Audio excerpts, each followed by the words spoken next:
ኦኬ እዚህ ጋር ጠይቀው ነው የሚል የለም ይላሉ ነው የሚለው አንቀጹ። ያውና ሰየቁሉነ ሰላሰቱ ራቢዑሁም ከልቡሁም ይላል። እነርሱ ሶስት ናቸው አራተኛቸው ደግሞ እሻቸው ነው ይላሉ አለ እንጂ ይጠይቃሉ አላለም። እዚህ ቦታ ላይ መጨረሻ ላይ የሚለውን በላቸው ይላል አማርኛውንም ያ መጨረሻ ላይ የትኛ ላይ አንድንም አትጠይቅ ይላል። ቁል ረቢ አዕለሙ ቢዒደቲሂም ይላል። አማርኛውን ከቻልክ አንብበው አማርኛውን። እሺ እንዴ አዳምጥሽ። አረብኛ ካነበብኩ በኋላ አማርኛውን ስለምናገር ቢያንስ እስኪጨርስ ታገስሽ። እሺ ቁል ረቢ አዕለሙ ቢዒደቲሂም ስለ ቁጥራቸው ጌታዬ አላህ አዋቂ ነው በላቸው እያለ እየተናገረ ነው። እሺ በላቸው ይላል አይደል? ልቀጥል። በላቸው የሚለው ምን ብለውት ነው? ምን ጠይቀውት ነው በላቸው የሚለው? ለነሱ ለማን ነው በላቸው የሚለው? በነገራችን ላይ እዛ እየተናገራቸው ነው። ለጠየቁት እነማን ናቸው እነሱ? ለተናገሩት ሰዎች እነማን ናቸው ይታወቃሉ? በአንድ ዘገባ ላይ መጥቷል። በዛ ዘገባ ላይ ንግግር ቢኖርም እና እዚህ ቦታ ላይ ይላሉ ብሎ ነው የተናገራቸው። ስለዚህ ንግግር የተናገሩ ናቸው እኮ። እነማን ናቸው? ምን ጠይቀውት ነው? እሱ ልትነግረኝ ትችላለህ? የጠየቁት አይሁዶች ናቸው የሚል ዘገባ አለ የመጽሐፉ ሰዎች ሲል እዚህ ቦታ ላይ እነርሱ ናቸው የሚል ዘገባዎች አሉ። እሺ እኮ ምንድን ነው የጠየቁት? እሱን ንገረኝ። ስለ ዋሻዎች ሰዎች፣ ስለ አስሐቡል ከህፍ ስለ ዋሻዎች ሰዎች ጠይቃቸው ነው። እሺ ለምን ነበረ የጠየቁት? እሱን ምክንያቱን ልትነግረኝ ትችላለህ? ነብይነታቸውን ለማረጋገጥ ነበረ። ነብይነት ሊያረጋግጡ ፈለጉ። የጠየቁትም ጥያቄ ተመለሰላቸው። ነብይነታቸውን ሊያረጋግጥ የሚችል መልስ ተመለሰላቸው ማለት ነው። መልሱ ምንድነው የሆነው? መልሱ ስለ ዋሻዎቹ ሰዎች ንገረን ነበር ያሉት። ስለ ዋሻዎቹ ሰዎች ነገራቸው። ስለዚህ ነብይነታቸው ተረጋገጠ እኮ። መልሱ ግን የተነገረው አንዳንዶች ሶስት ነው ይላሉ፣ አንደኛው ውሻ ነው። ምን ብለው ጠይቀው ነው መልሱ የተመለሰላቸው? መልሱ የተጠየቀው ጥያቄ በዋሻው ውስጥ ይኖሩ የነበሩት እነማን ናቸው ወይም ስንት ናቸው ነው ጥያቄው። እና ጥያቄው እንደሱ ብለው የጠየቁበትን ትልቁ ላይ አድርገህና አሳየን። አይሁዶች አንተ አልከኝ እኮ ስለ ዋሻው ሰዎች እኮ አልከኝ። አንተ ስንት ነው አልኩኝ እኔ ብለው ጠየቁ አልኩኝ። መልሱ እሱን አይናገርም። የጠየቁት ዋሻ ውስጥ ያለው ቁጥራቸው ስንት ነው ብለው ጠየቁ አልኩኝ ወይ? ይሄን አንተ ቀየርክ አይደል? ማስረጃ ነው። ከመልሱ ነው ተነስቼ እየነገርኩ ያለሁት አይደል? ከመልሱ ሳይሆን ከጥያቄያቸው ምን ነበር ነው አሁን ጥያቄው። ጥያቄውንማ ምን አልከኝ አንተ? ጥያቄው ምን ብለው ጠይቀው ነው? ስለ ዋሻው ሰዎች እና የነብይነት መስፈርት ነው አልከኝ። አዎ ከዚያ በኋላ ስለ ዋሻው ሰዎች ተነገረ አልተነገረም በምዕራፉ ላይ? አዎ መልሱ ግን እንዴት ነው የተነገረው? መልሱ ስለ ዋሻዎቹ ሰዎች ተነገረ እኮ። ምንድን ነው የተነገረው መልስ? እሱን እኮ ነው እየጠየቅኩ ያለሁት። እሺ ላንብብልህ። ቢስሚላህ አርረህማን አርረሂም አልሐምዱሊላህ አለዚ ሙሉ ላነብልህ ነው አሁን ማለት ነው። ስለ ዋሻዎቹ ሰዎች ከየት ይጀምራል መሰለህ መልሱ? ሱረቱል ከህፍ ምዕራፍ 18 ከቁጥር 9 ይጀምርና መልሱ የዋሻውና የሰሌዳው ባለቤቶች ከተአምሮቻችን ሲሆኑ ግሩም መሆናቸውን አሰብክን እያለ ይጀምራል። ከዚያም ጎበዞቹ ወደ ዋሻው በተጠጉና ሙሉ ላንብብልህ። ይሄ ሁሉ ለጥያቄያቸው እንደዛ ከምታነብልኝ ሁሱ ካላስቸገርኩ ጥያቄውን ብትነግረኝ ደስ ይለኛል። ጥያቄውን የጥያቄውን ማስረጃ ብታሳየኝ ደስ ይለኛል። እሱ ካላስቸገርኩ የጠየቁበትና እሱን ብታሳየኝ ደስ ይለኛል። መርሐባ። እሺ ላሳየህ።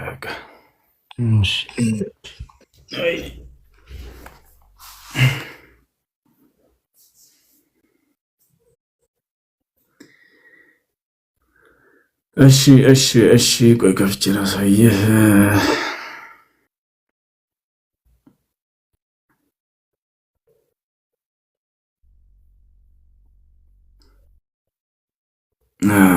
እሺ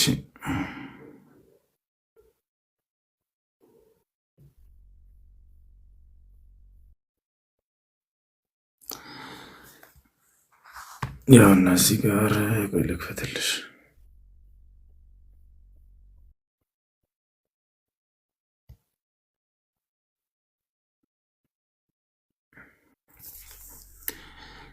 يا السيجار ذكر من قال حدثنا أبو كريب قال حدثنا يونس بن بكير عن محمد بن إسحاق قال حدثني شيخ من أهل مصر قدم منذ 40 سنة عن كريمان بن عباس فيما يروي أبو جعفر الطبري قال بعثت قريش النضر بن الحارث وعقبة بن أبي معيط إلى أحبار اليهود بالمدينة. يعني تملكة الزجار هنا ቁረይሻውያን ፑቲን አለህ ላንተ ነው ያወጣሁልህ። ፑቲን ያውና የጠየቁት ጥያቄ ና ተከታተል። እሺ እንትን ስክሪን ትራንስሌት አድርጌ እያየሁት ነው። እሺ ቀጥልልኝ። አይሽ ያውና ምን ይላል መሰለህ እዚህ ቦታ ላይ بعث ቁረይሻውያን ላኩ ኢላ አህባር ይሁድ بالمدينة አይሁዶች ላይ ማን ነው መዲና ወደሚገኙ የአይሁዳውያን ሊቃውንቶች ዘንድ ላኩ ደብዳቤ መልእክትን ላኩ። ማን ቁረይሻውያኖች ከሃዲያኖች። ፈቃሉ ለሁም ለነርሱ አላቸው ሰሉሁም አን ሙሐመድ እስኪ ስለ ሙሐመድ ጠይቋቸው። ወሲፉ ለሁም ሲፈተሁ የእርሱን ባህሪም መገለጫን ገለጹላቸው። ወአኽቢሩሁም ቢቀውሊሂ እርሱ የሚለውን የሚናገረውን ንግግር ንገሯቸው ለአይሁዳውያኖች። ፈኢነሁም አህሉል ኪታብ አልአወል እነርሱ የመጀመሪያዎቹ የመጽሐፍት ባለቤት ናቸውና አይሁዲዎች። ወዒንደሁም ዒልም ማ ለይሰ ዒንደና ምን ዒልም አልአንቢያ ከእነርሱ ከአይሁዳውያኖች ዘንድ እውቀት ይገኛል። ማ ለይሰ ዒንደና ምን ዒልም አልአንቢያ ከእኛ ዘንድ የሌለ የነቢያት እውቀት ከእነርሱ ጋር ይገኛልና አሉ። ማናቸው ይህን እያሉ ያሉት ደብዳቤ እየላኩ ያሉት? ፑቲን ቁረይሻውያኖች አይደለ? ቁረይሾች። አዎ ከዚያ በኋላ ፈኸረጃ ወጡ እነዚህ መልእክተኞች ማለት ነው ከቁረይሽ ወደ መዲና አይሁድን ሊቃውንት ሊጠይቁ። ፈኸረጃ ወጡ ሐታ ቀዲመል መዲና እስኪደርሱ ድረስም ፈሰአሉ ጠየቁ አሕባር የሁድ عن رسول الله صلى الله عليه وسلم ፈሰአሉ ጠየቁ አሕባር የሁድ عن رسول الله صلى الله عليه وسلم የአይሁዳውያን ሊቃውንቶችን ስለ ነቢዩ መሐመድ صلى الله عليه وسلم ጠየቋቸው። ወወሰፉ ለሁም አምረሁ ወባዕድ ቀውሊሂ የእርሱን አንዳንድ ጉዳዮችና ልክ እንዲሁ ደግሞ አንዳንድ ከፊል ንግግሮቹን ገለጹላቸው። ወቃለ አሉ እነዚህ መልእክተኞች ኢነኩም አህለ ተውራት እናንተ የኦሪት ባለቤቶች ናችሁ። ወቀድ ጅእናኩም ሊትኽቢሩና ዐን ሳሒቢና ሃዛ ስለዚህ ስለ እኛ ስለ ጓደኛችን ወይንም ስለ ሙሐመድ ሰለላሁ ዐለይሂ ወሰለም እንድትነግሩን መተን ነው ወደ እናንተ አላቸው። ቃል አለ ፈቃለት ለሁም አሕባር የሁድ የአይሁድ ሊቃውንቶችም እንዲህ አሏቸው ሰሉሁ ዐን ሰላሳ ነእሙሩኩም ቢሂነ እንግዲህ አሁንስ የእርሱን እውነተኛነት ለማወቅ ወይንም ደግሞ ሰሉሁ ጠይቁት ዐን ሰላስ ስለ ሶስት ነገራቶች ነእሙሩኩም ቢሂነ እኛ በእነርሱ የምናዝባችሁ በሆነችዋ ፈኢን አኽበረኩም ቢሂነ ፈሁወ ነቢዩ ሙርሰል አሁን ስለምንሰጣቸው ጥያቄዎች በትክክል ከነገራችሁ እርሱ በእርግጥም የተላከ መልእክተኛና ነቢይ ነው። ወኢን ለም የፍዐል ዛሊከ ፈረጁል ሙተቀውል ይህን ካላደረገን ካልነገራችሁ ሰውየው በራሱ የሚቀጥፍ ነው ብለው ነገራቸው። ፈረአው ፊህ ረእየኩም በእርሱ ላይ አመለካከታቸውን ከዚያም ትወስዳላችሁ። ሰሉሁ ዐን ፊትየት ዘሀቡ ፊ አልደህር አልአወል ማ ካነ ሚን አምሪሂም ፈኢነሁ ቀድ ካነ ለሁም ሐዲሱን ዐጂብ። አሁን እዚህ ቦታ ነው አየህ። ሰሉሁ ጠይቁት ዐን ፊትየት ዘሀቡ ካሩ በፊት ያሉት የለም ያሉት ያውና የመጀመሪያ የጠየቁት ይሄን ነው። ሩህ ነው። እሺ ቀጥልሽ። ስለ ሩህ አይደለም እዚህ ቦታ ላይ እንቀጥል ነው። ስለዚህ ነገር ጠይቁታል። ስለምን የመጀመሪያው ቀን ላይ የሄዱ ወይም የመጀመሪያው ጊዜ ላይ የሄዱ የሆኑ ከዛ ፈካነ ሚን አምሪ ያኒ ማ ካነ ሚን አምሪሂም ፈኢነሁ ቀድ ካነ ለሁም ሐዲሱን ዐጂብ ለእነርሱ በጣም አስደናቂ የሆነ ዘገባ የሆነላቸው የተከሰተላቸው የሆኑ እነሱን የዋሻቸው ሰዎች ስለ እነሱ ጠይቋቸው ነው። ያ አይደለ? እዚህ ቦታ ላይ ፑቲን ልታስተውል የሚገባው ስለ ቁጥሩ ጠይቁት አላሉ፣ ስለ እነርሱ ጠይቋቸው ነው። አንዴ ትራንስሌት ላድርገው። አድርግ አብሽር። እሺ ቀጥሎ ምን አለ? ወሰሉሁ ዐን ረጁልን ጠዋፍ። ልክ እንዲሁ ደግሞ በርካታ ቦታዎችን ስለ ዞረው ሰው ጠይቁት። እሱም ስለ ዙልቀርነይን ነው። ነብዩ ሰለላሁ ዐለይሂ ወሰለም ይህን ሁሉ የተጠየቁትን ሊያሟሉ ነው። ይህን ካሟላ በእርግጥም ነብይ ነው ብለዋቸዋል። ገብቶሃል አይደል? ይህን ሁሉ ታሪክ ሊናገሩ ነው። በለገ መሻሪቀል አርድ ወመጋሪበሃ የምድርን ምስራቃዊንም ምዕራባዊንም ዓለም ያጠቃለለ የደረሰ የሆነን ሰው ስለ እርሱም እንዲነግራችሁ ንገሩት። ይህን ሁሉንም አሟልተዋል ነብዩ ሰለላሁ ዐለይሂ ወሰለም። አይሁዶች ያቀረቡላቸውን ቻሌንጅ አልፈዋል። ማካነ ነበኡሁ የእርሱ ዜና ምን እንደሆነ እስኪ ጠይቁት። ይሄ ዙልቀርነይን ነው። እዚያው ሱረቱል ከህፍ ላይ ቀጥሎ ታገኘዋለህ ከዋሻዎቹ ሰዎች ታሪክ በኋላ። ወሰሉሁ ዐን ሩህ እንዲሁም ደግሞ ስለ ሩህ ጠይቁት። ማሁ እርሱ ምን እንደሆነ ፈኢን አኽበረኩም ቢዛሊከ እርሱ ስለዚህም ነገር ከነገራችሁ ፈኢነሁ ነቢዩን እርሱ ነቢይ ነው፣ ፈተቢዑሁ ተከተሉት። ወኢን ሁወ ለም ዩኽቢርኩም እርሱ ግን ካልነገራችሁ ፈሁወ ረጅሉ ሙተቀውል እርሱ ከራሱ የሚናገር ነው። ፈስነዑ ፊ አምሪሂ ማ በዳ ለኩም ከዚያ በኋላ ስለ እርሱ ጉዳይ የፈለጋችሁትን የተገለጠላቸውን ነገር ማድረግ ትችላላችሁ አላቸው። ፈአቅበለ ነድር ወዐቅባ እነዚህ ሁለቱ የተላኩት የቁረይሽ መልእክተኞች ናቸው። ነድርና ዐቅባም መቱ ሐታ ቀዲማ መካ ዐላ ቁረይሽ መካ እስኪመጡ ድረስ በቁረይሻውያኖች ላይ ፈቃለ አሉ ያ ማዕሸር ቁረይሽ እናንተ የቁረይሽ ህዝቦች ላይ ቀድ ጅእናኩም ቢፈስል ማ በይነኩም ይመስለኛል አይደለው? እሱ አንዴ መልሱን እዚህ ቦታ ላይ ይንገራቸው አለ መልሱ እሱ ጋር። እሺ እንጨርስ። እሺ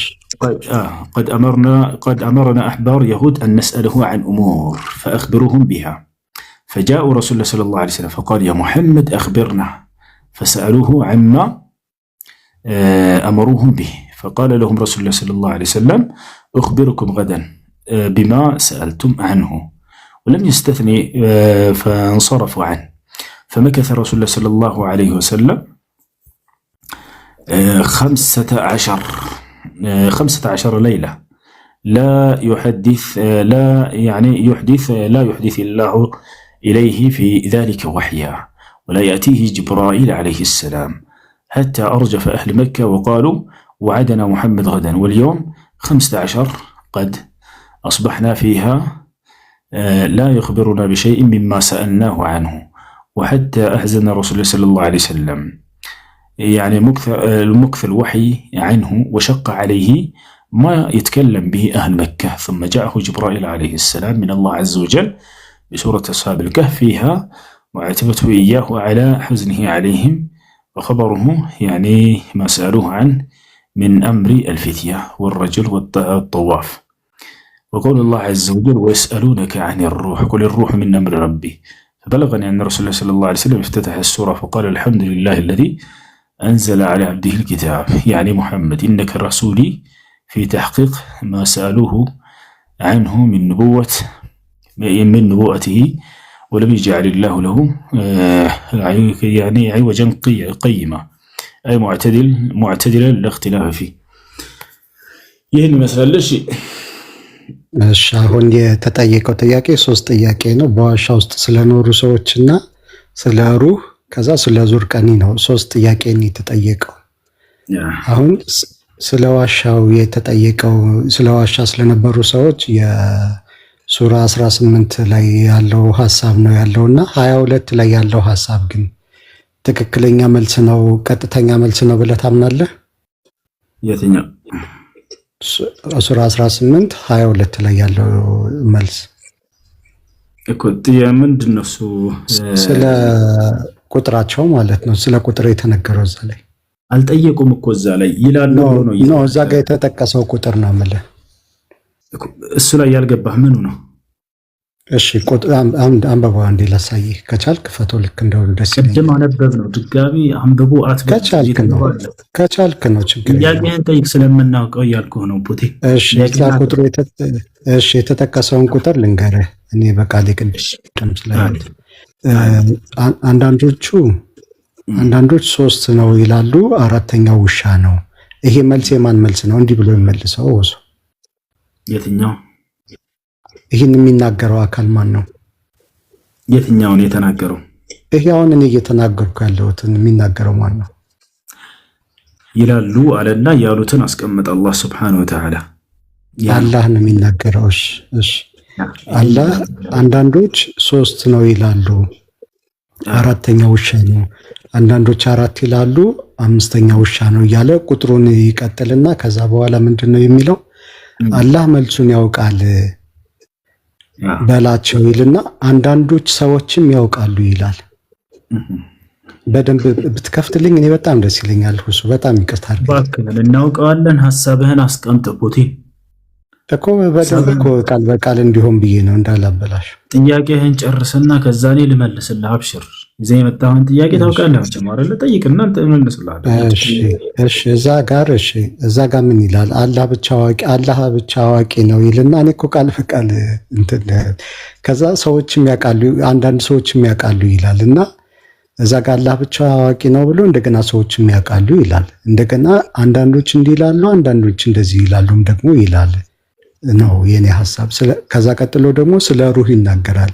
ስለ ሩህ የመለሰውን መልስ ደግሞ እሱን ደግሞ ንገረኝ። ይሄን ጨርስኩ። እዚህ ጋር ያልገባህ ነገር ምን? ይሄን አንቀጽ ላስረዳ። ቁጥራቸውን ማወቅ ፈልገህ ነው? ከዚህ አላህም ክፈትልኝ ከቻልክ።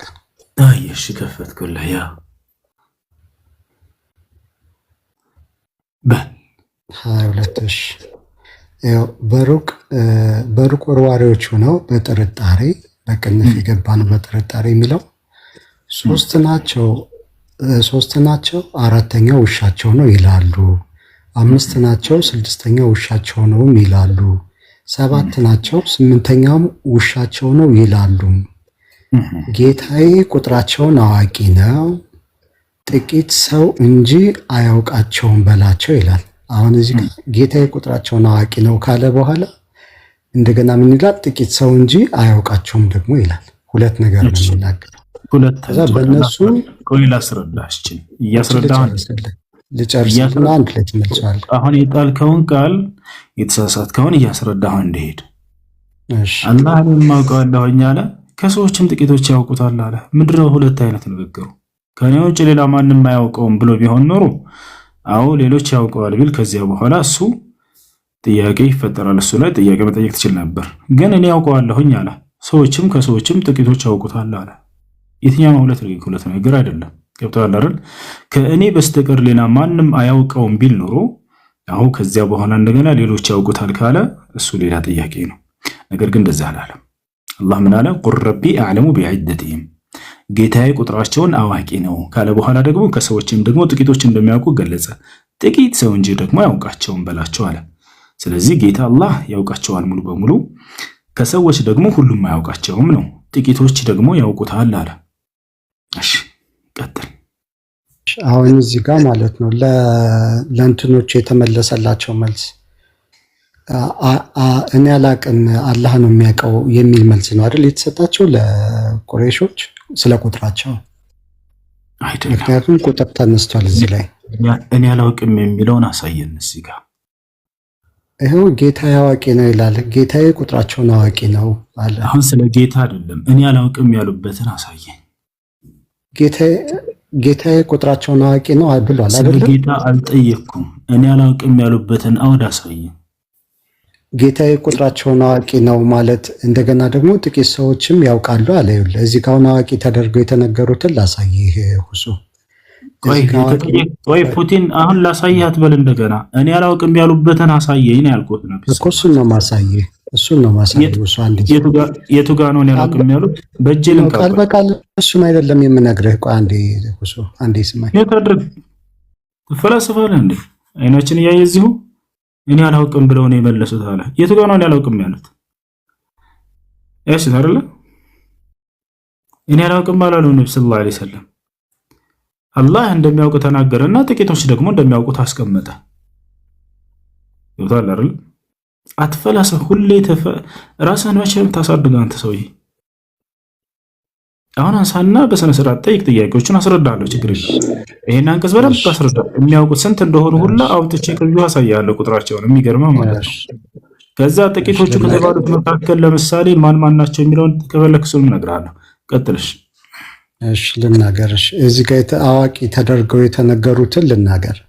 አዋቂ ተደርገው የተነገሩት አላህ ቁጥራቸውን አዋቂ ነው አለ። ጥቂት ሰው እንጂ አያውቃቸውም ደግሞ ይላል አይደለ እኮ። ከጥቂቶች ውስጥ ነብዩ አሉበት። ጨረስክ? አሁን ልመልስልህ? እሺ ትችላለህ።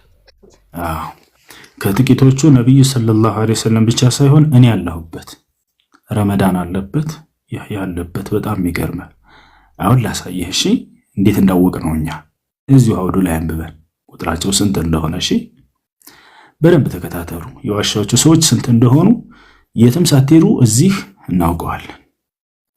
አብዱላህ ብኑ አባስ ምን አለ መሰለህ? ወአነ ሚነል ቀሊል አለ። ጥቂቶች እንጂ ያውቁትም ከተባሉት መካከል እኔ ከነዛ ከጥቂቶቹ መካከል ነኝ፣ ከሚያውቁት ነኝ አለ ከአብዱላህ ብኑ አባስ። ተመልከት። እኛም ሙስሊሞቹ ያንን ስናውቅ ጊዜ ወደ እውቀቱ ስንመለስ ስናስተነትል ሁላችንም እንድናገኘው አድርጎ አላህ እዚህ አስቀምጦታል። አሁን እንዴት እንደሆነ በደንብ ተረዱ። የዋሻዎቹ ሰዎች ስንት እንደሆኑ ከውሻቸው ጋር በሩቅ ወርዋሪዎች ሆነው አለ።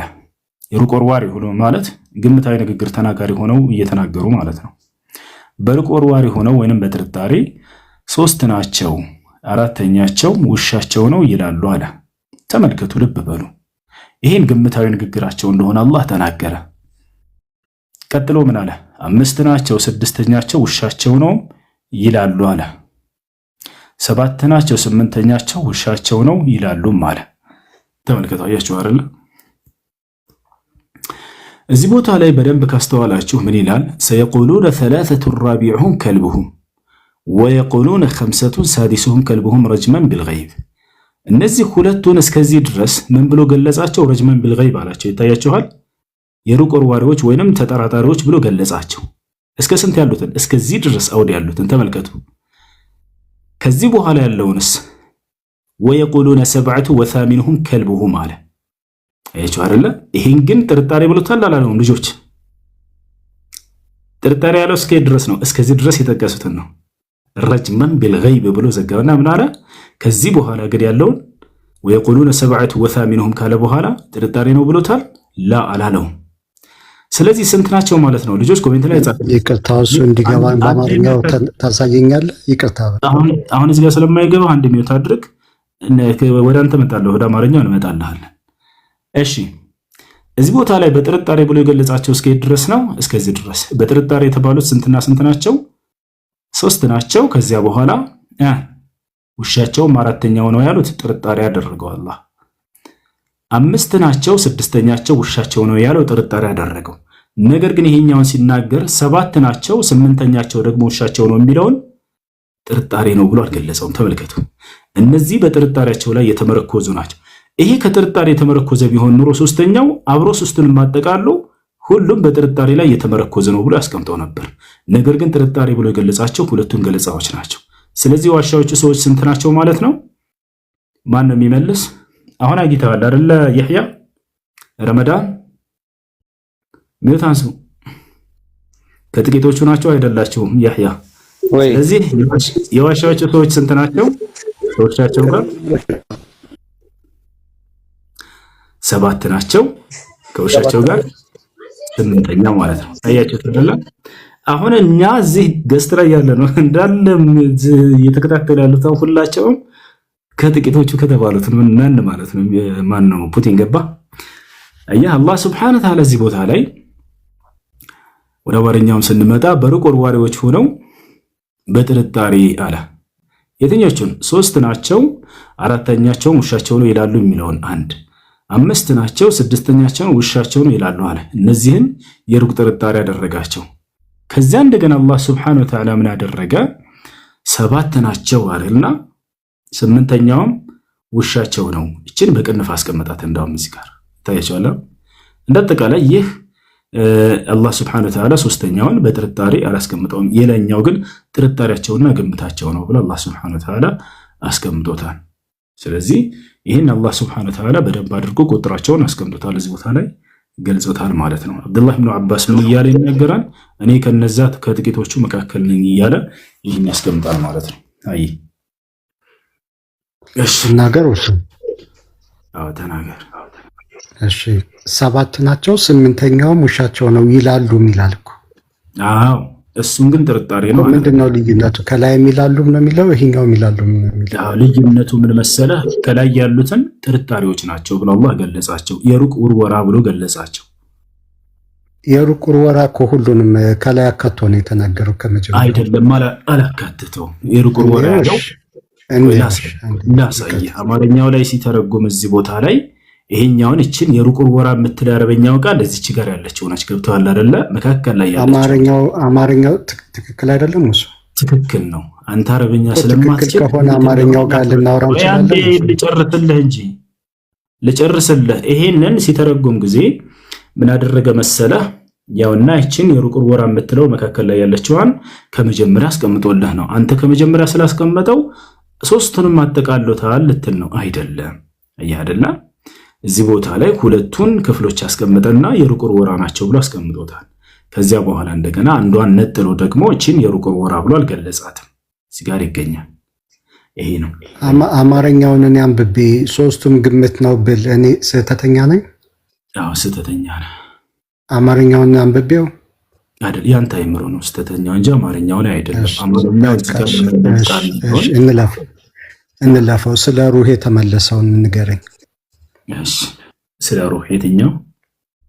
ስለ ሩህም ጠይቀውታልና ስለ ሩህ የመለሰውን መልስ ንገረኝ። አዎ በጣም ጥሩ። ወይስአሉነከ ዐኒ ሩህ ይላል።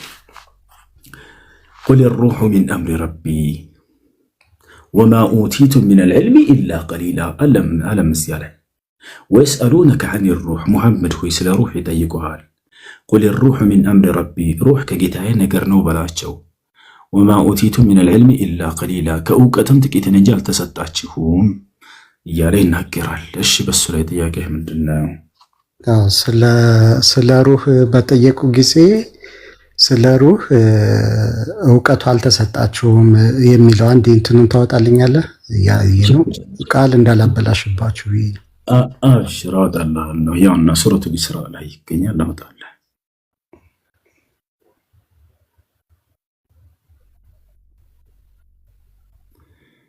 ወየስአሉነከ ዐኒ ሩህ ቁል ሩሑ ሚን አምሪ ረቢ። ያውና እዚህ ጋር ከሩህም ይጠይቁሃል አለው።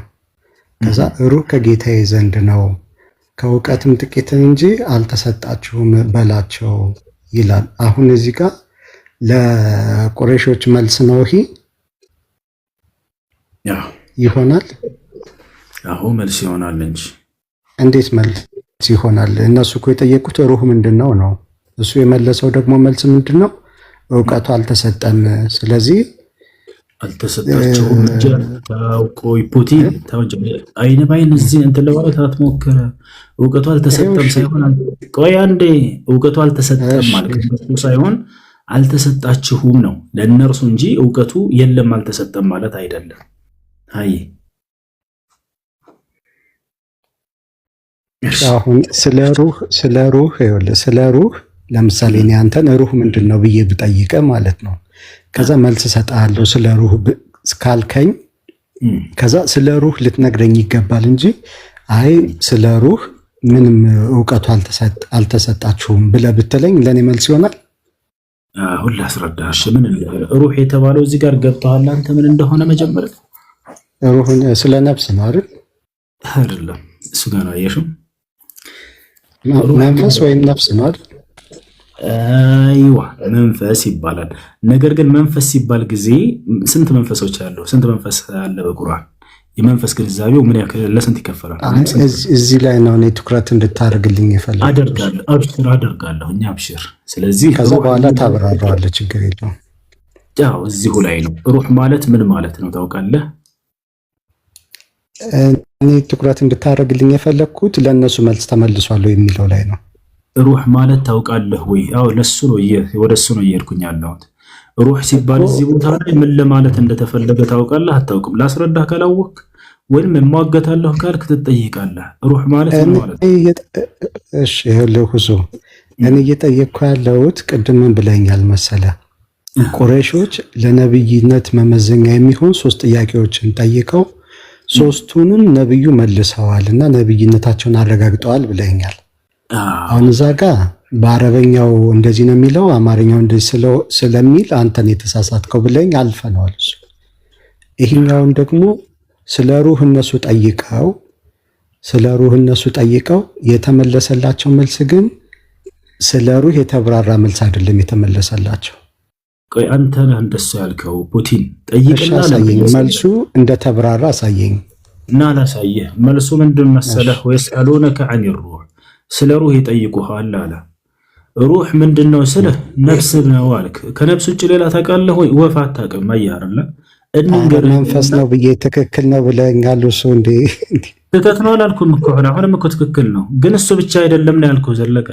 ሌላም ትርጉሞች አሉ የሚለው ዘለቀ ስም አይደለም እሱ። እሺ ፑቲን እሺ አንተ የምታውቀው ነፍስ ተከባብረን ብናወራ ጥሩ ነው። አዳምጥ ይኸውልህ፣ ሩህ የሚለው ብዙ ፍቻ አለው። ገብርኤል ሩህ ይባላል። ታውቃለህ አታውቅም? ይሄን ጅብሪል አውቃለሁ። ግን የኔ መልስ የኔ ጥያቄ ለነሱ ስለተመለሰው መልስ ነው እሱ። አሁንም እኮ ወደሱ እሱን እኮ ነው እየተናገርኩኝ ያለሁት። ሩህ የሚለው ለነሱ የተመለሰላቸውን መልስ እያነበብክ ንገረኝ እሱ። ኦኬ በቃ አሁን ስለዚህ ሚውት አድርግና አላሳየህ። ምንም ማድረግ አይቻልም። ሩህ የሚለውን ቁርአን ላይ እዛ ላይ የመጣው እሱ የጠየቁት ጥያቄ ሩህ ብለው ጠየቁ። ሩህ ጥቅላዊ ንግግር ነው። ገብቶሃል አይደል? ስለዚህ በሙሉ ቁርአን ላይ ሩህ ማለት ምን ማለት ነው ወደሚለው ስንመጣ ጊዜ ሩህ የተባለው እዚህ ቦታ ላይ ምንድነው ከተባለ ብዙ ትርጉሞች አሉት። ቁርአን ሩህ ተብሎ ይጠራል። ወከዛሊከ አውሐይና ኢለይከ ሩሐን ሚን አምሪና፣ ልክ እንዲሁ ወደ አንተ ከሩሃችን አወረድን እያለ ቁርአንን ሩህ ወይንም መንፈስ ብሎ አላህ እሱን አልጠየቅኩም ይላል ኮሜንት ላይ እሱን አልጠየቅኩም ይላል። ልመልስልህ በጀመርኩት እኔ እኮ እንትን እንዳረብሽ ብዬ ነው እኮ። እኔ የጠየቅኩት እሱ ቁረይሾች የጠየቁትን ጥያቄ ነው እኔ የምጠይቀው። ቁረይሾች የጠየቁት ጥያቄ ስለ ሩህ ነው። ሩህ ምንድን ነው ብለው ነው የጠየቁት። አሁን ሩህ የጠየቁበትን አሳይሽና በቃ ወሬ እንዳታበዛ። የጠየቁበትን አሳይ። ክፈት ከኔ ጋር እንዳታወራ። ክፈት ቅድም እኮ አነበብክልኝ። ሩህ ምንድነው አትበል። ትልቁ ላይ ነህ። ክፈት አሁን ያላ ሁሱ ቅድም እኮ አነበብክልኝ። ምንም ማድረግ ወላሂ ከፍትም አይሶን ልመልስ ባልክ ቁጥር ያስቆማል። አውቆ ማለት ነው። እሺ አሳይ። ቁረይሾች የጠየቁበትን በጌታ ስም እላላቸዋለሁ ግደሉት። አይከፍትም፣ አያውቀውም። ከዛቻለ አይደል? እሺ ለማንኛውም ሩህ ብሎ አላህ Subhanahu Wa Ta'ala እዚህ ቦታ ላይ ጠርቷል። ታዲያ አልተሰጣችሁም ማለት እንጂ አልተሰጠህም ለነብዩ ሰለላሁ ዐለይሂ ወሰለም ያለባቸው ቦታ የለም። ነገር ግን ወማ ኡቲቱ ሚነል ዒልሚ ኢላ ቀሊላ አለ፣ ከእውቀት ጥቂትን እንጂ አልተሰጣችሁም እያለ ተናግሮን ይህ ነው። ለማንኛውም ነብያችን ሰለላሁ ዐለይሂ ወሰለም ተሰጥተዋል ወይ እውቀቱን ሙስሊሞች ተሰጥተዋል ወይ ከተባለ አዎ ተሰጥቷል። አላህ Subhanahu Wa Ta'ala ሩህ ብሎ ገልጾታል።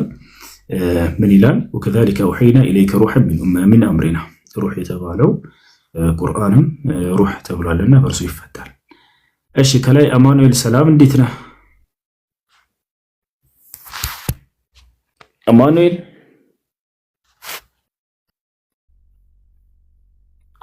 አለ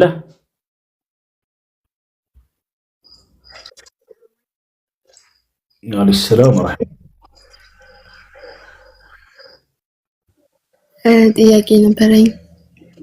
እሺ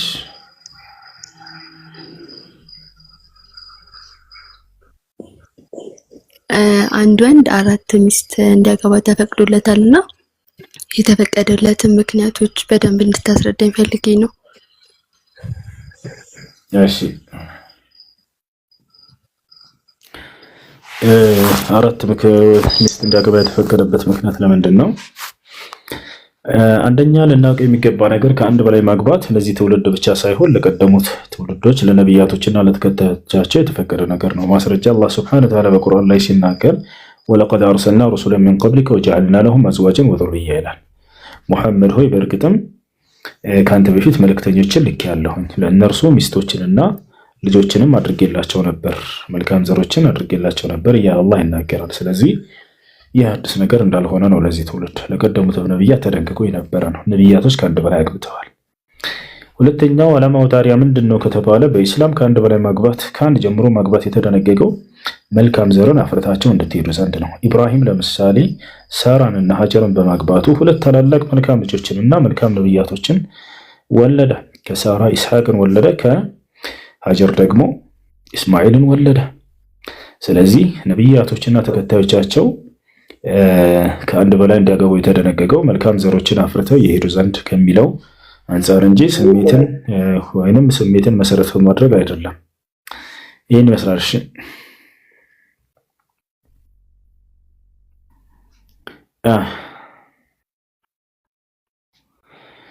ጥያቄ ያለው መቀጠል ይችላል።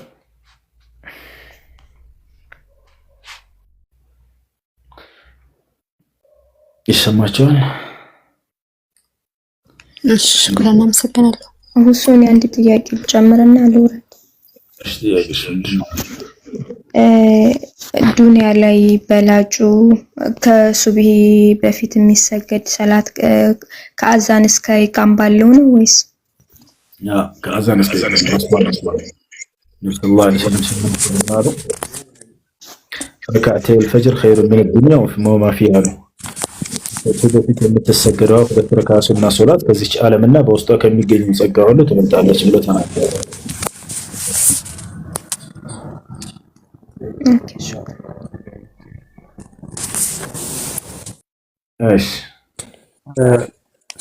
ሰላም አለይኩም። ቅድም ጥያቄ ጠይቆ የነበረው ላይ አንዳንድ ከዚህ በፊት ያየሁት ነገር ነበረ። የዋሻውን ሰዎች በስም የመጥቀስ ነገር ከአብዱላህ ብን አባስ የተዘገበ ነገር አለ። እንዴት ነው እሱ ነገር? ስማቸውን ነው ግለሰቦችን ስማቸውን ምናምን መጥቀስ አለ። ስማቸው በእርግጥ የሆነ የሚከብድ ስም ነው የተጻፈው። እሱ አልተገኘም ከነቢ ሰለላሁ ዐለይሂ ወሰለም ከዕልም አልገይብ ነውና ከአላህና ከመልእክተኛዎች ከሌላ አንቀበልም። ከአላህና ከመልእክተኛዎች አንቀበልም። በሰነድ አውርቶ ከሆነ አብዱላህ ብን አባስ ወይም ደግሞ ከነቢ ሰለላሁ ዐለይሂ ወሰለም በትክክል የሰማ ከሆነ እሺ፣ ካልሆነ ግን ስማቸው አልተጠቀሰም ብለን ነው የምንይዘው። እሺ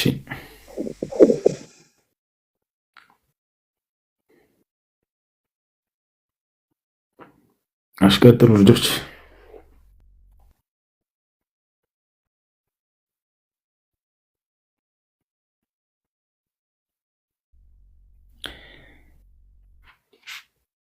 ጥያቄ ያለፈና ቀጥል ይችላል። ሰላም አለይኩም እሱ ወአለይኩም ሰላም። ጥያቄ ነበረኝ። ረጃቱ እንዴት ይታያል? ረጃቱ አሁን ሚስቴር ለምሳሌ ረጃቱ እሷ ጆሮ መስማት አለበት ወላ ቤተሰቦቿ ጆሮ መስማት ችግር የለውም?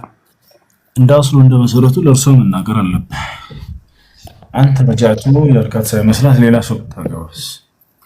ስለዚህ እሷ ተመራት ካለች እሷን ግን መናገር ካልቻልክ እንዲያደርሱልህ ለቤተሰቦቿ ትናገራለህ። እዛን ያኔ አሁንማ ጓደኛ ጋር ሂጅ ቤት ሂጅ ነው ያልኳትማ። ያኔ እሷ እንግዲህ እኔ ባይኔ አላየኋትም፣ ወይንም ወደ ወንዝም ትውረድ ጓሮም ትሁን ባይኔ አላየኋትም። ታገኛ ቀርታ ለቤተሰብ ተናግረህ ከሆነ የዛኔ እነሱ መናገር አለባቸው። ኒካሁን በዛው ይጸድቃል። አይዋ ሻመስከናል። እሺ አንድ ሃይማኖት ከሆነ ያለው ለምን ስለ ሃይማኖት ተጠቀሰ? ስህተት መሆናቸውን እንድናውቅ ዘንድ አላህ ሱብሓነሁ ወተዓላ እነዚህም ሌሎች ሃይማኖቶች አይሁድ፣ ክርስትና ምናምን እያለ ያነሳቸው ትክክለኛ ሃይማኖቶች ናቸው ከሚል አንጻር ሳይሆን ሰዎች የሰሯቸው ስህተት የሆኑ ሃይማኖቶች መሆናቸውን እንድናውቅ ዘንድ ነው። ለዚህም ነው ስለ ክርስትና ሲናገር الذين قالوا إننا نصارى ይላል። እነዚያ ራሳቸውን ክርስቲያኖች ነን ብለው የተለየሙ እያለ ገለጣቸው እንጂ አምላክና ነብያት እውቅና የሰጡት አይደለም። እሺ ቀጥሉ። ሰላም አለይኩም። ሰላም። ትንሽ ጥያቄ ነበረኝ ልጠይቅ። እሺ እኔ የሆነ ስራ ሄጄ ልጁ የ9 ዓመት ነው ብለኝ ሴትዮ ማለት ነው ስገባ ሲያየው ያኔ የ13 ምናምን የ12 ይሆናል። ግን ልጁ አቅሉ አይሰራም። ሐራም ሆኖብኛል። እሱን ገላውንም ልብሱንም እኔ ነኝ እንትን የምለው ማለት ነው። ባካችሁ ታባት አድርጉ። ገዝተኝባችሁ ይረብሻል። ሄሎ ሄሎ፣ ባትረብሹን።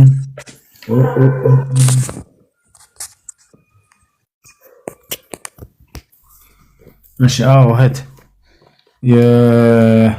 እነዚህን ለአቅመ አዳም ለአቅመ ሔዋን ማነው ለአቅመ አዳም እየደረሱ ያሉ ልጆችን አፍረት ገላ መንካት አይቻልም። ይሄ አልሐምዱሊላህ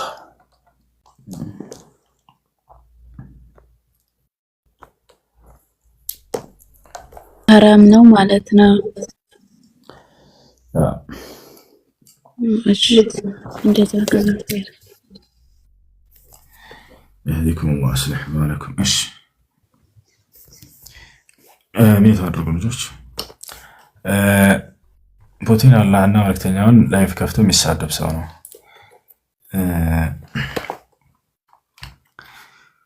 እዚህ መተው እንትን የሚሉ ልጆችን ከማንም በላይ አውቃቸዋለሁ። ማለት እዚሁ በሚመጡት ጊዜ በሚያሳዩት ገጸ ባህሪያቸው ግን አውቄ ነው ዝም ብላቸው እንዲማሩ ስለመፈልግ ነው። አሁን እንዲማሩ ስለመፈልግላቸው ነው። እሺ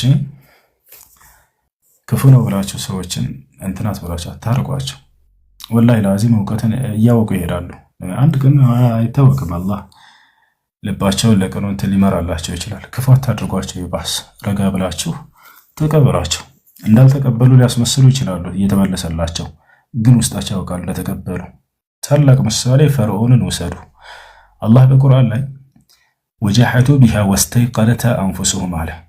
ውስጡ እያወቀ ያመነ ፈርዖን ከላይ ግን አስተባበለ ብሎ ገለጸልን። እንደ ፈርዖን ያስተባበለ የለም ነቢያትን ሙሳንና ሀሮንን። ነገር ግን ውስጡ እውነትን ተረድቷል ብሎ አላህ ነግሮናል። አውቋል እውነቱን። ለዚያም ነው ልክ ሊሞት ሲል ስለ ፈርዖን ሻሃዳ ለመያዝ ሞክሮ ነበር፣ እውነቱን ያውቅ ስለነበር።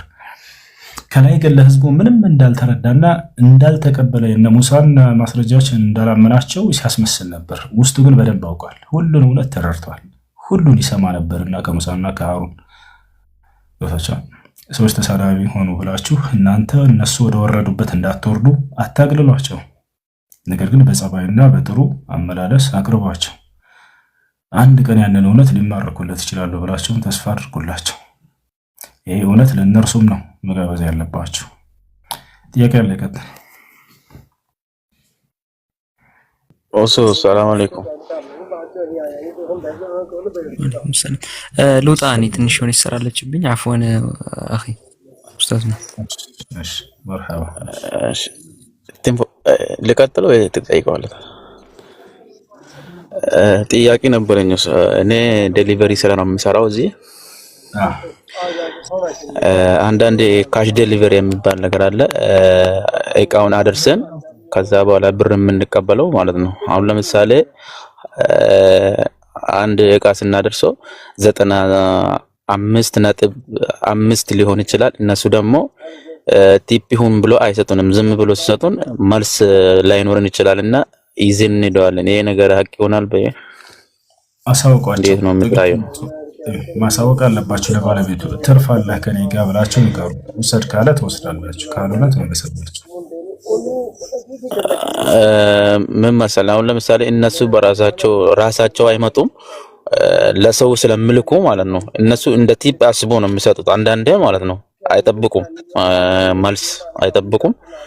እና እሱ ነው በጣም የከበደብንና እንዴት ነው የምታየው? ሁሌ ማሳወቅ አለብን ነው? ማሳወቅ አለባችሁ። ሲፈቅ እስከሆነ ድረስ ያንን ማሳወቅ አለባችሁ። አይ ኦኬ ሌላ ጥያቄ አንድ ልጨምርና ልውጣሽ። ከዚህ በፊት ያለፈው ረመዳን ውስጥ አንድ አሞኝ መድኃኒቶች ነበር ማለት አንድ ጾም አልጾምኩም ነበር ማለት ነው። አንድ ቀን ያኛው ከፋራው አልከፈልኩም ነበር። አሁን እዚህ እኔ ደግሞ ያለሁት ዱባይ ነው። አየሩ ምናምን አልለመድኩም። ለመጾም እንዴት ነው ወይ መክፈል አለብኝ ነው መጾም አለብኝ? አሁን ቀጥ እንዴት ነው እኛው ረመዳን መጾም አለበት? አሁን ያለፈው ረመዳን ነው ወይስ ከዛ በፊት የነበረ ነው? ያለፈው ረመዳን ነው እኮ አሁን ያለፈው። ስለዚህ ቀጣውጣ ነገ ጾም መጾም አለብኝ ማለት ነው። ኦኬ እሺ ቴንክ ዩ ሶ ማች። መጠየቅ ነው ገባት። ቴንክ ዩ መርሐባ። السلام عليكم أستاذ. أعوذ بالله من الشيطان الرجيم. بسم الله الرحمن الرحيم. هل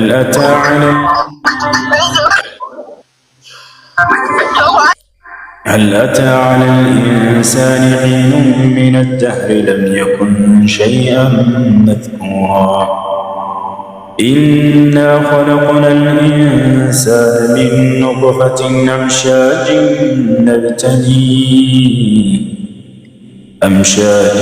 نبتليه فجعلناه سميعا بصيرا.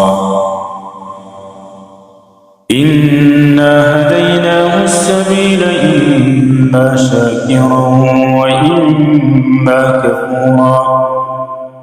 إنا أعتدنا للكافرين سلاسل وأغلالا وسعيرا. إن الأبرار يشربون من كأس كان مزاجها كافورا. عينا يشرب بها عباد الله يفجرونها تفجيرا. يوفون بالنذر ويخافون يوما كان شره مستطيرا. ويطعمون الطعام على حبه مسكينا ويتيما وأسيرا. إنما نطعمكم لوجه الله لا نريد منكم جزاء ولا شكورا. إنا نخاف من ربنا يوما عبوسا قمطريرا.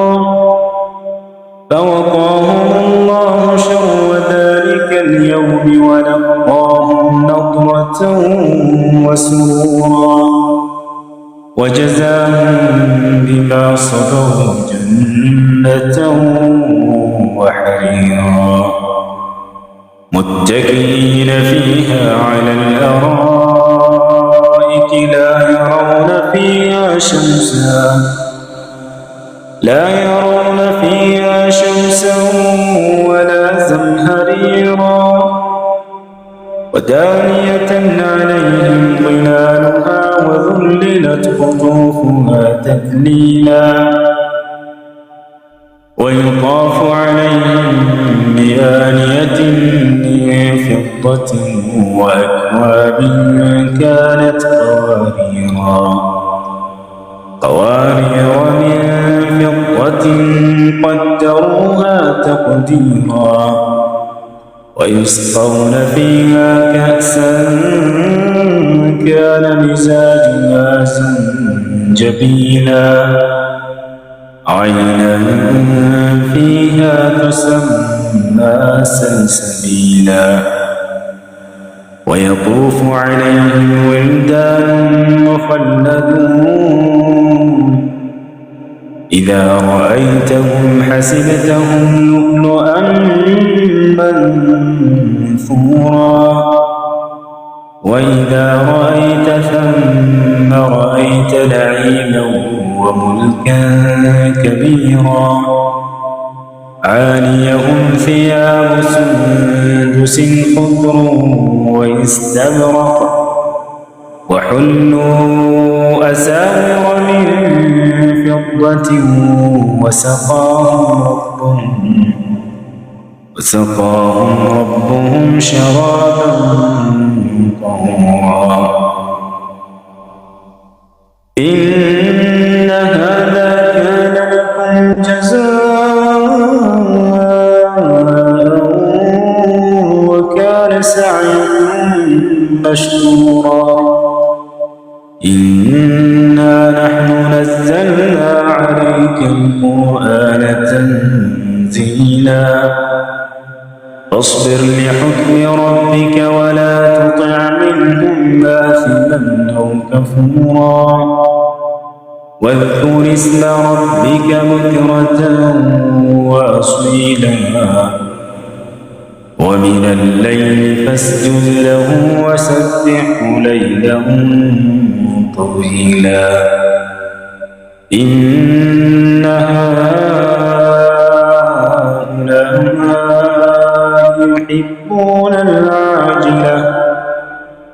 يحبون العاجلة ويذرون وراءهم يوما ثقيلا نحن خلقناهم وشددنا أسرهم وإذا شئنا بدلنا أمثالهم تبديلا إن هذه تذكرة فمن شاء اتخذ إلى ربه سبيلا وما تشاءون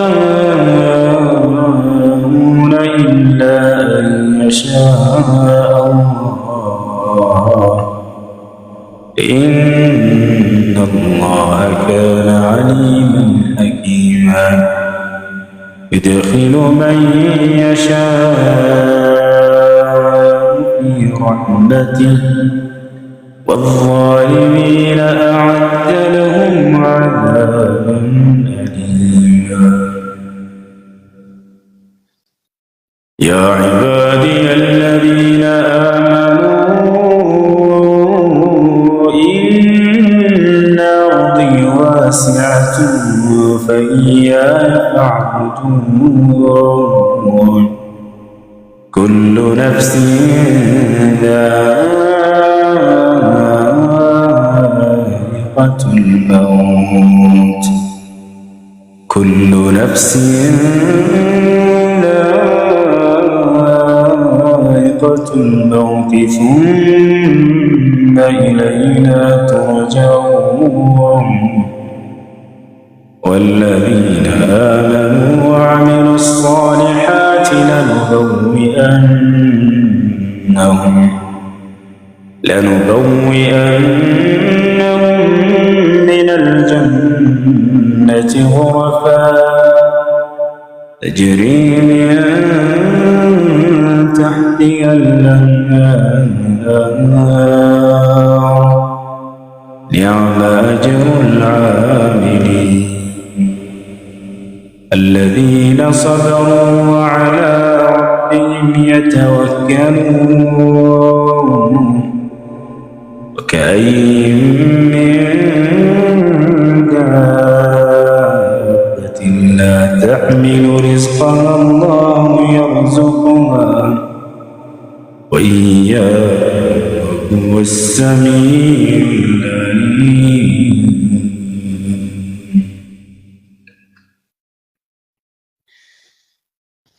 قل يا عبادي الذين أسرفوا على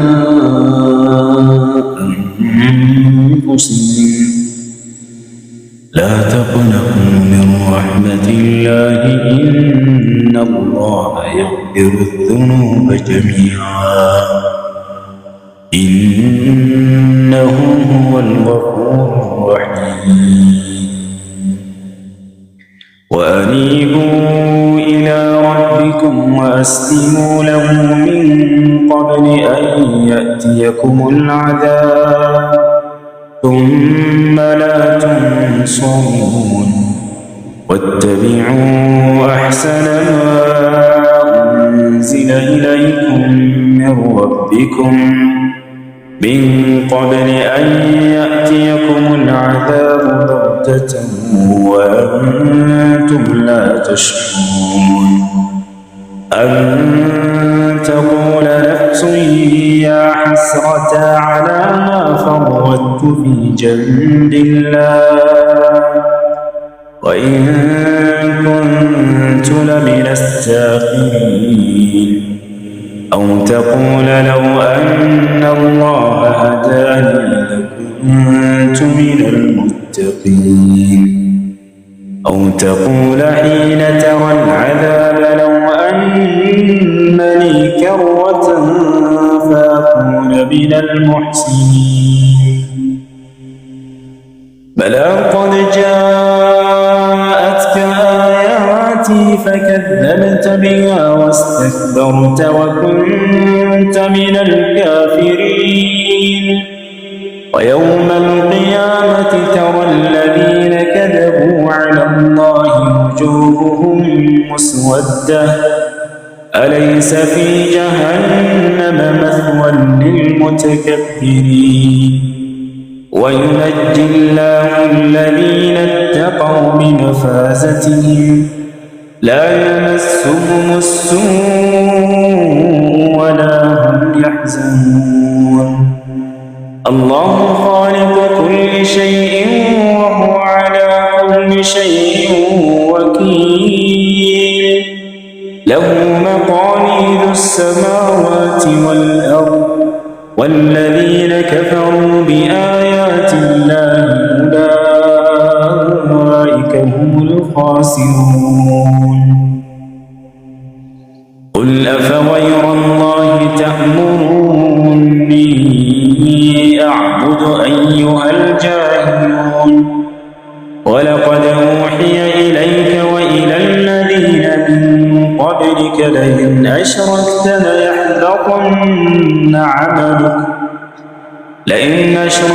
ليحبطن عملك ولتكونن من الخاسرين بل الله فاعبد وكن من الشاكرين وما قدر الله حق قدره والأرض جميعا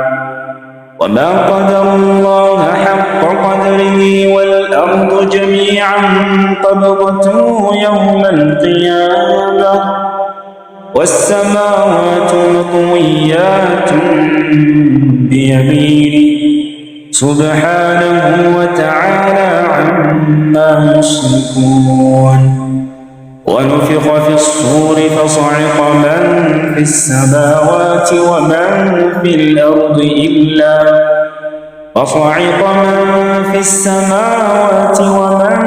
الأرض إلا من شاء الله ثم نفخ فيه أخرى فإذا هم قيام ينظرون وأشرقت الأرض بنور ربها ووضع الكتاب وجيء بالنبيين والشهداء وقضي بينهم بالحق وهم لا يظلمون ووفيت كل نفس ما عملت وهو أعلم بما يفعلون وسيق الذين كفروا إلى جهنم زمرا حتى إذا جاءوها فتحت أبوابها وقال لهم خزنتها ألم يأتكم رسل منكم يتلون عليكم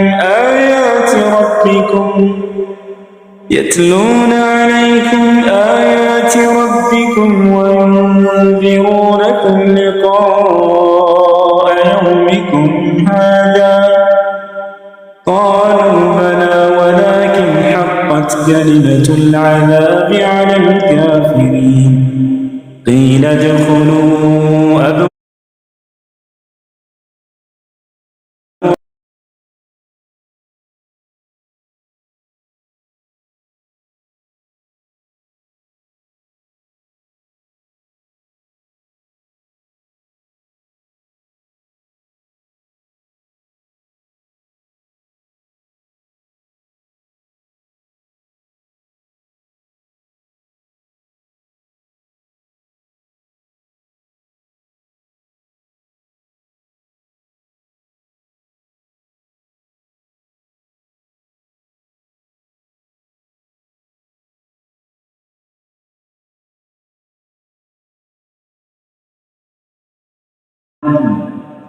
نتبوأ من الجنة حيث نشاء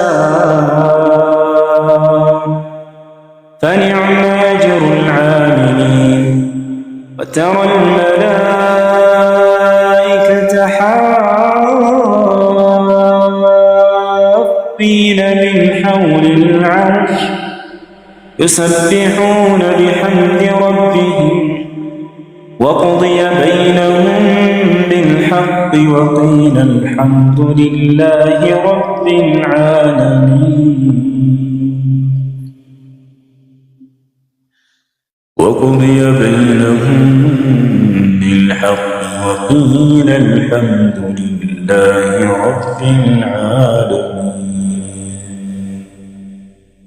وقضي بينهم بالحق وقضي بينهم بالحق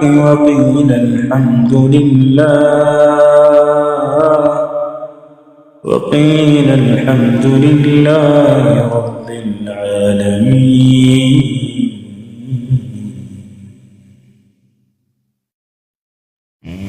ለምሳሌ እኔ ከሆነ ሰው ብር ተበደርኩኝ ከዛ ተበድሬ ያው ሰው ምን ያህል እንደተበደርኩት አያውቅም ረስቶታል። እኔ ደግሞ ማስታውሰው ነው ሰጥቼው ሌላ ላፌ ብር ካለብኝ አፉ በለኝ ብዬው ያ ሰው አፉ ካለኝ ተቀባይነት ኖሯል አላህ ዘንድ? طيب ሌላኛው ጥያቄ ጓደኛዬ ባለቤቷ በቦይስ 3 ፈትቼሻለሁ ካሁን በኋላ ሌላ ባል አግብተሽ መኖር ትችያለሽ ብሏታል። ያ ኒካ ይወርዳል? እንትኖችን የፍቺ ቃላቶችን ለያይቶ ከተናገረ ፈትቼሻለሁ፣ አሁንም ፈትቼሻለሁ ብሎ ሶስቱንም የፍቺ ቃል በተናጠል ከተናገረ ሶስቱም ይወርዳል ብሏታል። 3 ፈትቼሻለሁ ብሏታል። በቮይስ በስልክ ነው። ስለዚህ ጓደኛሽ ባሏ 3 ጊዜ ፈትቼሻለሁ ካለ ሶስቱም ወርዷል። አሁን ኔትወርክ ነው እንዴ? አይሰማም? ጓደኛ አይዋ ናም እስከንደው እሺ፣ ጥያቄ አለ ገጥ እርሱ የአርሰናል ደጋፊ አረ ዘብዬ ከወንድሜ ያስችለብሽ። ሰላም አለይኩም ወራህመቱላህ ኡስታዝ። ወአለይኩም ሰላም ወራህመቱላህ ወበረካቱ። እሱ አልሰማሁም። እሄድ ወርዳል። ሶስትም ኒካ አለያይቶ ፈትቼሻለሁ ካለ ሶስቱንም የፍቺ ቃላቶች ሶስትም ይወርዳል። እሺ ቅርታ ደግሞ አንድ ጥያቄ መጨረሻ። እሺ አትቆይ፣ ሌሎችም ስላሉ 50 ደቂቃ ብቻ ሰጥቼሻለሁ። ፈጠን በይ። እሺ 50 ደቂቃ ነው። እሺ ለመቀጠል ሲል እና እሱ አሁን ልጆች ማለት ነው የኔ ልጆች፣ እኔ አሁን ሰው ሀገር ነው ያለሁትና ልጆቼ የባለቤት የቤተሰቦች ክርስቲያን ናቸው። ከነሱ ጋር ነው የሚኖሩት። አሁን ለምሳሌ እነሱ የሚሉትን ቃላት ቢናገሩ እኔ ከገባሁኝ በኋላ እድሜያቸው ትንሽ ነው፣ ግዴታ ሻሃዳ ማዝ ያለባቸው ወይስ እንዴት ነው? ህፃናት ከሆኑ የሚናገሩትን የማያውቁ ከሆነ ሻሃዳ ያዙ አይባልም። ነገር ግን ዲናቸውን የሚማሩበትን ቦታ አድርጌላቸው ኃላፊነትና አለብሽ።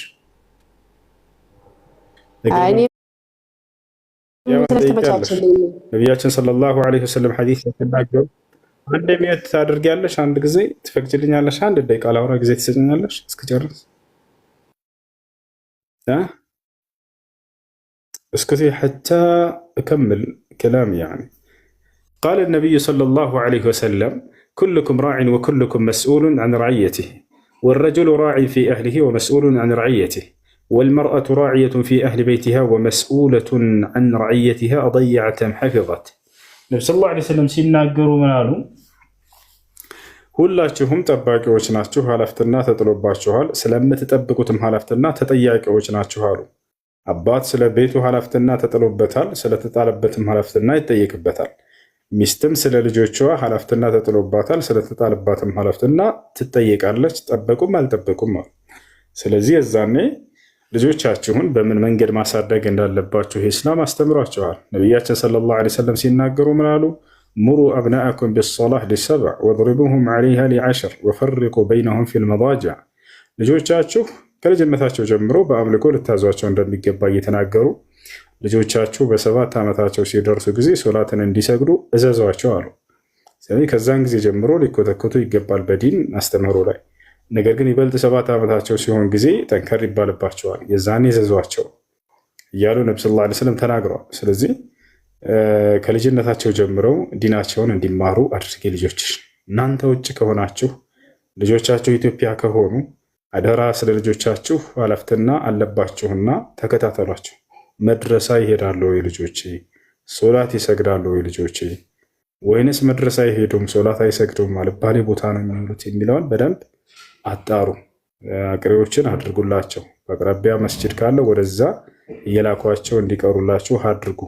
እናንተ ልጆቻችሁን እንዲቀሩ ብታደርጉ ከአላህ ዘንድ ልጆቻችሁ በሚሰሩት መልካም ስራ ሁሉ አጅር እንደምታገኙ ታውቃላችሁ። ልጅሽ በቀራ ቁጥር በሰገደ ቁጥር አጅር ታገኛለሽ። ያ ነው ሼኽ አልባኒ ረሒመሁላህ ተዓላ ሲናገሩ አባት እና እናት በልጆቻቸው መልካም ስራ እኩል ይመነዳሉ ብለው ተናግረዋል። አጅር ያገኛሉ። እሺ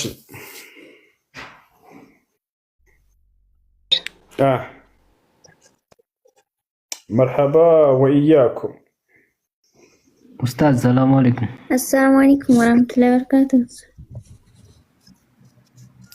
ወአለይኩም ሰላም ወራህመቱላሂ ወበረካቱ። ሁሱ እንትን ሺሻ የሚያጨሱ ቤት መስራት እንዴት ይታያል? አሻ ወደፊት አንቺን ቀስ በቀስ ማጨስሽ አይቀርም። አላህ ካልጠበቀሽ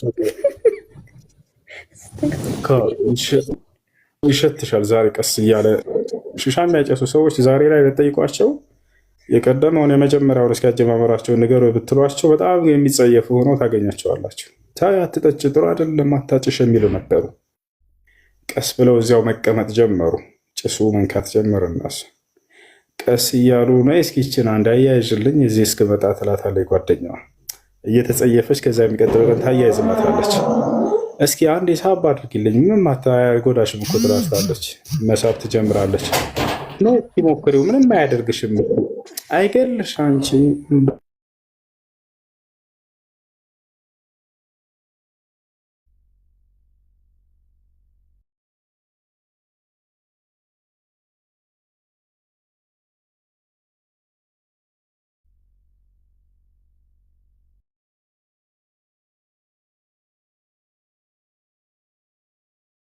እንትና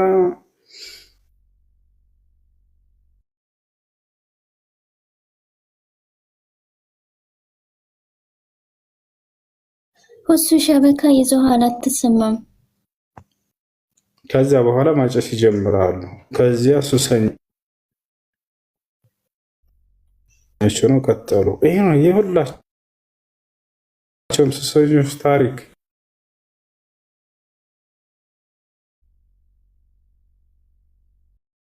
የሚገርማቸው አሁን ይሰማቸዋል። አሁን ይሰማል። اسمع الكلام الآن መልካም። እና ሰይጣን ቀስ በቀስ እያደረገ ሰዎችን የሚወስድ ነው። እና እንዳጠቃላይ ሽሻ ከሚሰራበት ቤት ባትሰሩ መልካም ነው። ከአስለን ከመሰረቱ ሐራም ከሚሰራበት ቦታ መራቅ፣ ሐላል የሚሰራበት ቦታ ፈልጋችሁ መስራት። ያ ነው ተጽዕኖ ያደርጋሉ ሐራሞች። አሷሂቡ ሳሂብ ይላሉ አረቦች። ጓደኛ ጎታች ነው ይላሉ። መልካም ነገር ከሆነ ወደ መልካም ነገር ይስባል፣ መጥፎ ነገር ከሆነ ወደ መጥፎ ነገር ይስባል ቀስ በቀስ። ስለዚህ መልካም ሰዎች ጋር ሆናችሁ መስራት ነው። ያ ካልተቻለ ግን በዚያው ቤት ውስጥ የግዴታ እንደው ሌላ ምንም አማራጭ ከሌላችሁ ከዛ ብትወጡ ሌላ ችግር የሚፈጠርባቸው ከሆነ በህይወታችሁ ላይ ረሃብ ላይ ችግር ላይ የምትወድቁ ከሆናችሁ የዛኔ ምን ታደርጋላችሁ? ያንን ሐራም ነገር አለመስራት፣ ሐላሉን ብቻ መስራት ነው ማለት ነው። እሺ ሽሻውን አለመስራት። እሺ ጥያቄ ያለ ቀጥል።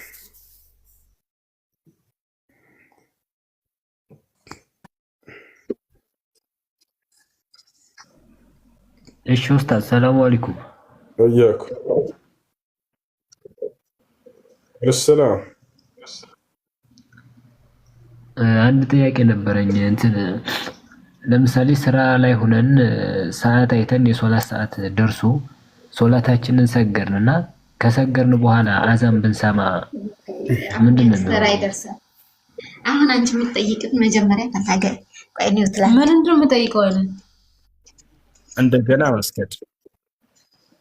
መስገድ አለበት። እሺ አዛን ብንሰማ እንደገና መስገድ አለበት። የደረሰ መስሏችሁ? አዎ ሶላት ገባኝ። አንድ ጊዜ አዳምጥ ላብራራለህ። እሺ እንደገና መስገድ አለበት። ከሶላት መስፈርቶች መካከል ሶላት ስንት መስፈርቶች ያሉት ልጆች ማን ነው የሚመልስ? እስኪ ከም هي شروط الصلاة የሶላት መስፈርቶች ስንት ናቸው? ማን ነው የሚመልስ? ኮሜንት ላይ መመለስ ትችላላችሁ። ገስት ላይ ያላችሁ እንደዛ። شروط الصلاة ስንት ናቸው? የሶላት መስፈርቶች 9 አይደለ? አዎ። ከነዚያ መካከል አንደኛው ምንድነው? دخول الوقت የሚለው ነው። የጊዜው መግባት። አንድ ሶላት መስገድ ያለብን ጊዜው ሲገባ ጊዜ ነው። ይሄ ከሶላት መስፈርት ነው። ከ9 መስፈርቶች አንዱን መስፈርት አውቆ ሆን ብሎ የተወሰው ሶላቱ ውድቅ ይሆናል።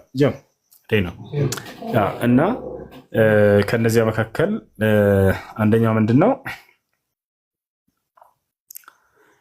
شروط الصلاة ከነዚያ መስፈርቶች አንደኛው መካከሉ دخول الوقت የጊዜው መግባት የሚለው ነው። فمن صلى قبل دخول الوقت متعمدا فصلاته باطلة አንድ ሶላት ጊዜው ከመግባቱ በፊት አንድ ሰው ሶላት ጊዜው ከመግባቱ በፊት ቢሰግድ አውቆ ሆን ብሎ ሶላቱ የዛኔ ውድቅ ይሆናል ማለት ነው። ገብታችኋል አይደል? ለምን ከተባለ ጊዜው ሲገባ ነውና መስገድ ያለብን። አላህ ሱብሓነሁ ወተዓላ ቁርአንና ሐዲስ ማስረጃ ረስታችሁ በቁርአን ላይ ሲናገር አላህ ሱብሓነሁ ወተዓላ ምን ይላል? ሐፊዙ ዐለ ሰለዋት ወሰላቲል ውስጣ ይላል። አደራ ሶላቶቻቸውን ጊዜያቶቻቸውን ጠብቃችሁ ስገዱ እያለ ይናገራል።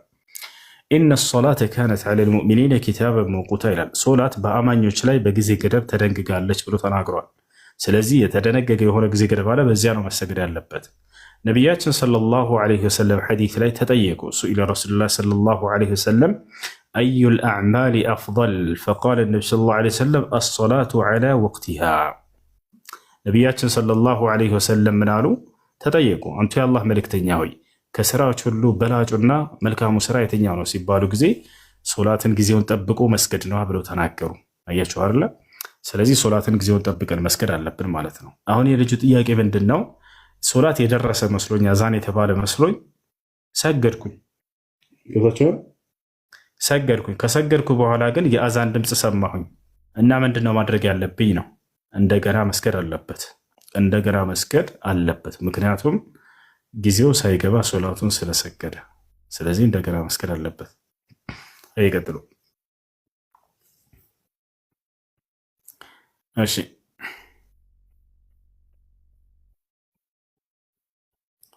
هاي أستاذ. وعليكم السلام ورحمة الله وبركاته. ልጠይቅ ይቻላል? ይቻላል። አንድ ሰውን ስጁድ በወረደበት ሰዓት ላይ ሰባቱም አካላቱ መሬት መንካት አለበት ከተባለ አፍንጫው መሬት ማይነካ ሰው ሰላቱ እንዴት ይጠይቃል? አፍንጫ አጭር ሆኖ ነው ወይስ አፍንጫ የሌለው ሰው ነው? እንደሱ ከሆነ ችግር የለውም፣ ዑዝር አለው። ነገር ግን መንካት አለበት። ነቢያችን ሰለላሁ ዐለይሂ ወሰለም ሐዲስ ላይ ሲናገሩ ላ ሶላተ ሊመን ለም የሙስ ሰንፉሁ አልአርድ፣ አፍንጫው መሬት ያልነካለት ሰው ሶላት የለውም አሉ። ለምን ከተባለ ሰባቱ የሰውነት ክፍሎች መሬትን መንካት አለባቸው በስጁድ በስታደርጉ ጊዜ። ይሄ ስለመጣ ሐዲስ ላይ ነብዩ ሰለላሁ ዐለይሂ ወሰለም በሌላ ሐዲስ ላይ ሲናገሩ ምን አሉ መሰላችሁ? ኡሚርቱ አን አስጁደ ዐላ ሰብዐት አዕዷእ፣ በሰባቱ የሰውነት ክፍሎቼ ስጁድ እንዳደርግ ታዘዝኩኝ አሉ። ሶላትን በምንሰራ ጊዜ ከነዚያ መካከል ከሶላት አርካኖች 14 አርካኖች ማዕዘናቶች ያሉት እነዚህ 14ቱ የሶላት ማዕዘናቶች መጠበቅ አለባቸው። ከነዚህ ከ14ቱ የሶላት ማዕዘናቶች አንዱን ሆን ብሎ አውቆ የተወሰው ሶላቱ ውድቅ ይሆንበታል። ገብታችኋል አይደል? መን ተረከ ሩክነ ሚን አርካን ሶላት ሙተዓሚደን ፈሶላቱሁ ባጢላ። ከ14ቱ የሶላት ማዕዘናቶች መካከል አንደኛውን ሆን ብሎ የተወሰው ሶላት ውድቅ ይሆናል። ከነዚህ ከ14ቱ የሶላት ማዕዘናቶች ታዲያ አንደኛው ምንድነው? አስጁድ፣ ስጁድ ማድረግ ነው። ስጁድ ታዲያ ትክክለኛ ስጁድ ነው ሊባል የሚገባው ነቢያችን ሰለላሁ ዐለይሂ ወሰለም ሐዲስ ላይ በገለጹት መሰረት ነው። እርሱ ምንድነው?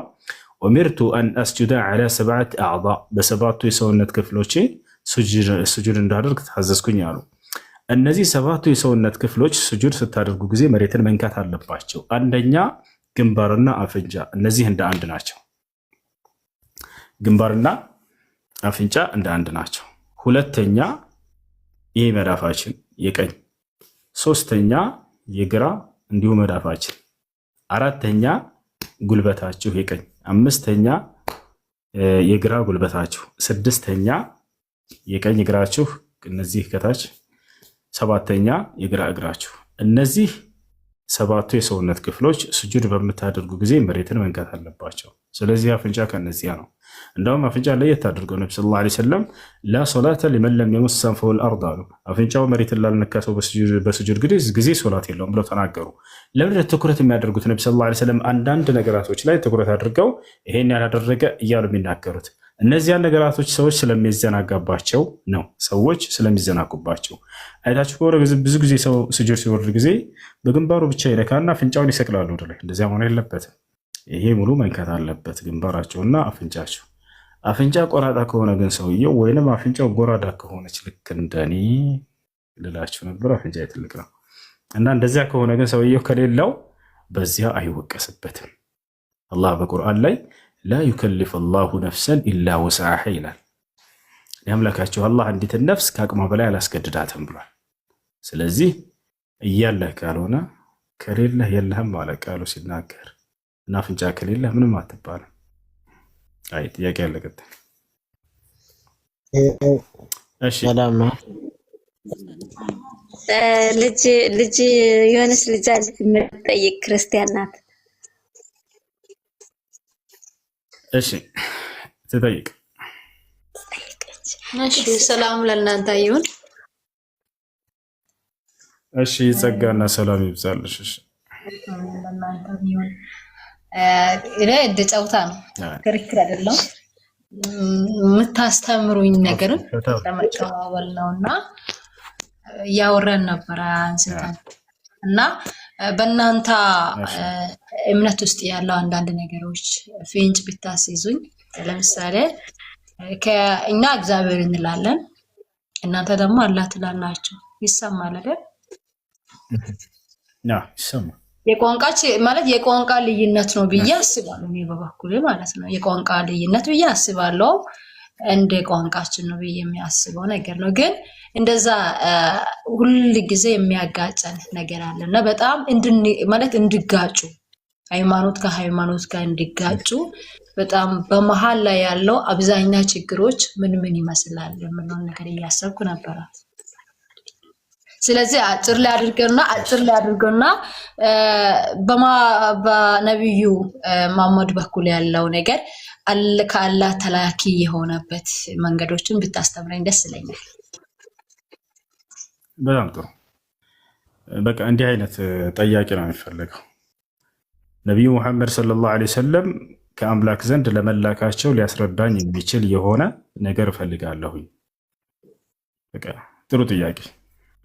አንድ ነቢይ ከአምላክ ዘንድ ለመላኩ ምን መስፈርቶች ሊያሟላ ይገባል የሚለውን ልናውቅ ይገባል ቀድመን። ከዚያ በኋላ ነቢዩ ሰለላሁ ዐለይሂ ወሰለምን በዚያ ላይ እንመዝናቸዋለን። አንድ ነቢይ ከአምላክ ዘንድ ለመላኩ አንደኛ ትንቢትን ይናገራል። ያ ትንቢት በተናገረው መሰረት ሲፈጸም ይታይለታል። ሁለተኛ ተአምራትን ያደርጋል። ህዝቦቹ ለዚያ ነገር ምስክሮች ይሆናሉ፣ ያያሉ። ገብቶሻል? ተአምራትን ያደርጋል ያ ነቢይ። ሌላም በርካታ ነገራቶች ያሉት። ሶስተኛ ምንድን ነው? የቀደሙትን የነቢያትን መንገድ ይዞ ይመጣል።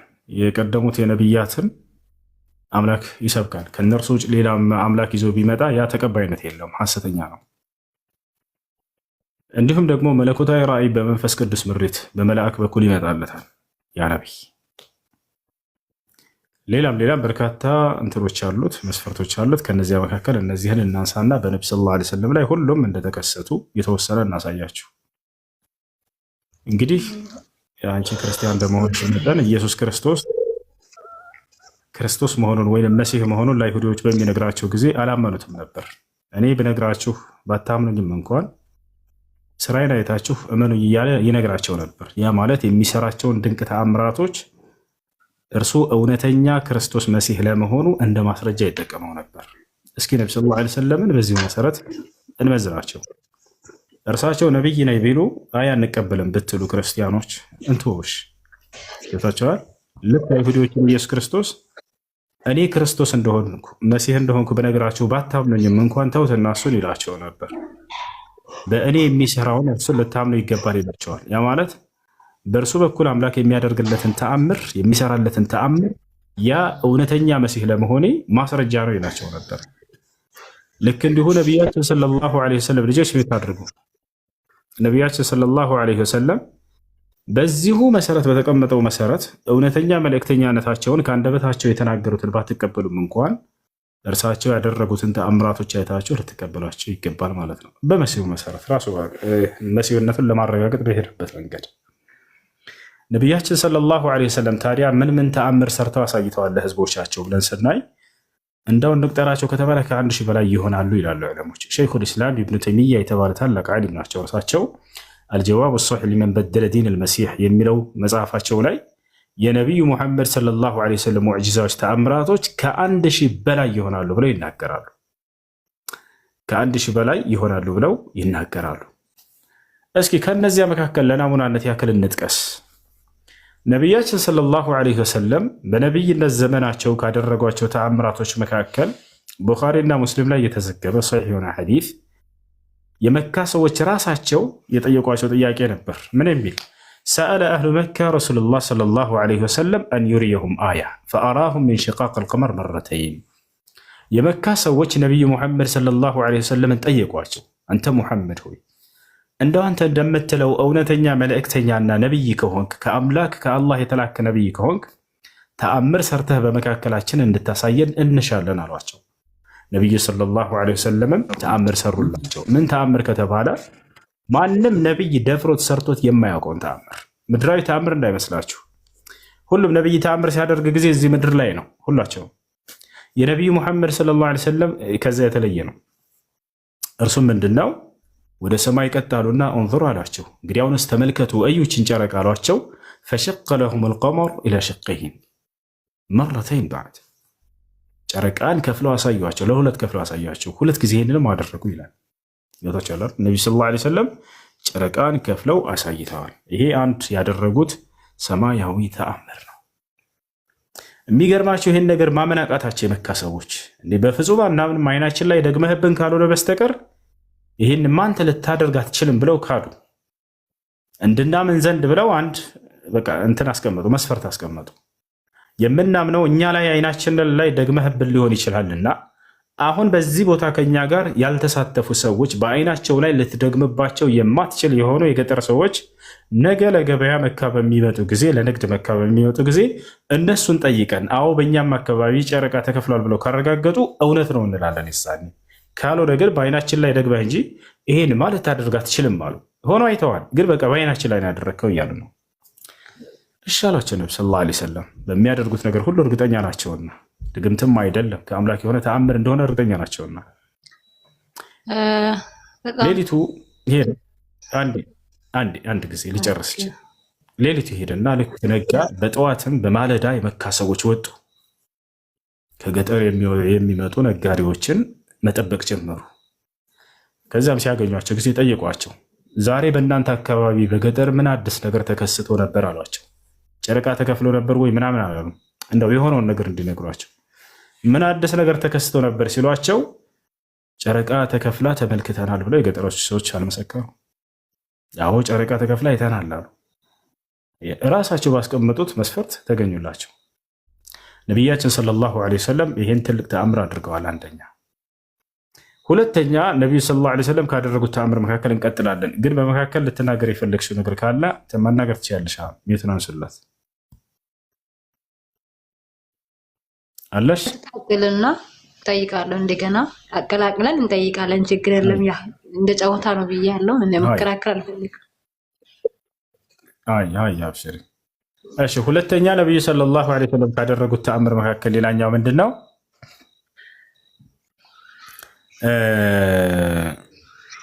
ለጥቂት ሰው የምትበቃን ምግብ ለብዙ ሰው የመባረክ ተአምር። ይህ ለእርሳቸው የተሰጠ ድንቅ ተአምር ነው። ነቢያችን ሰለላሁ ዐለይሂ ወሰለም ለጥቂት ሰው የምትበቃን ምግብ ለብዙ ሰው የመባረክን ተአምር ተሰጥተው ነበር። ከዕለታት አንድ ቀን ነቢያችን ሰለላሁ ዐለይሂ ወሰለም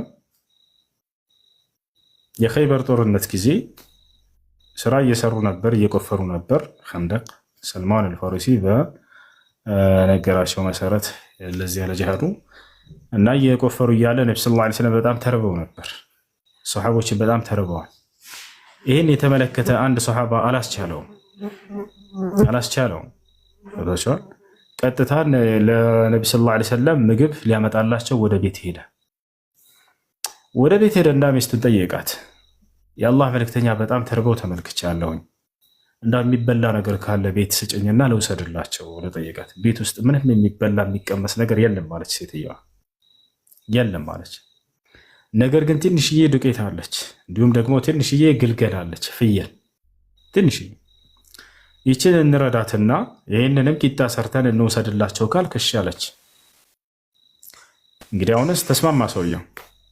ተስማማና ሰሃባው ግልገሏን አረዳት፣ ዱቄቱንም አብኪው አላት እስኪቦካ ድረስ። ይህም እንዲሁ ስጋው እስኪበስል ድረስ ብረት ድስት ላይ ተጣደና የአላህ መልእክተኛ ነቢ ሰለላሁ ዐለይሂ ወሰለም ጠርቻቸው ልምጣ ብሎ ሄደ።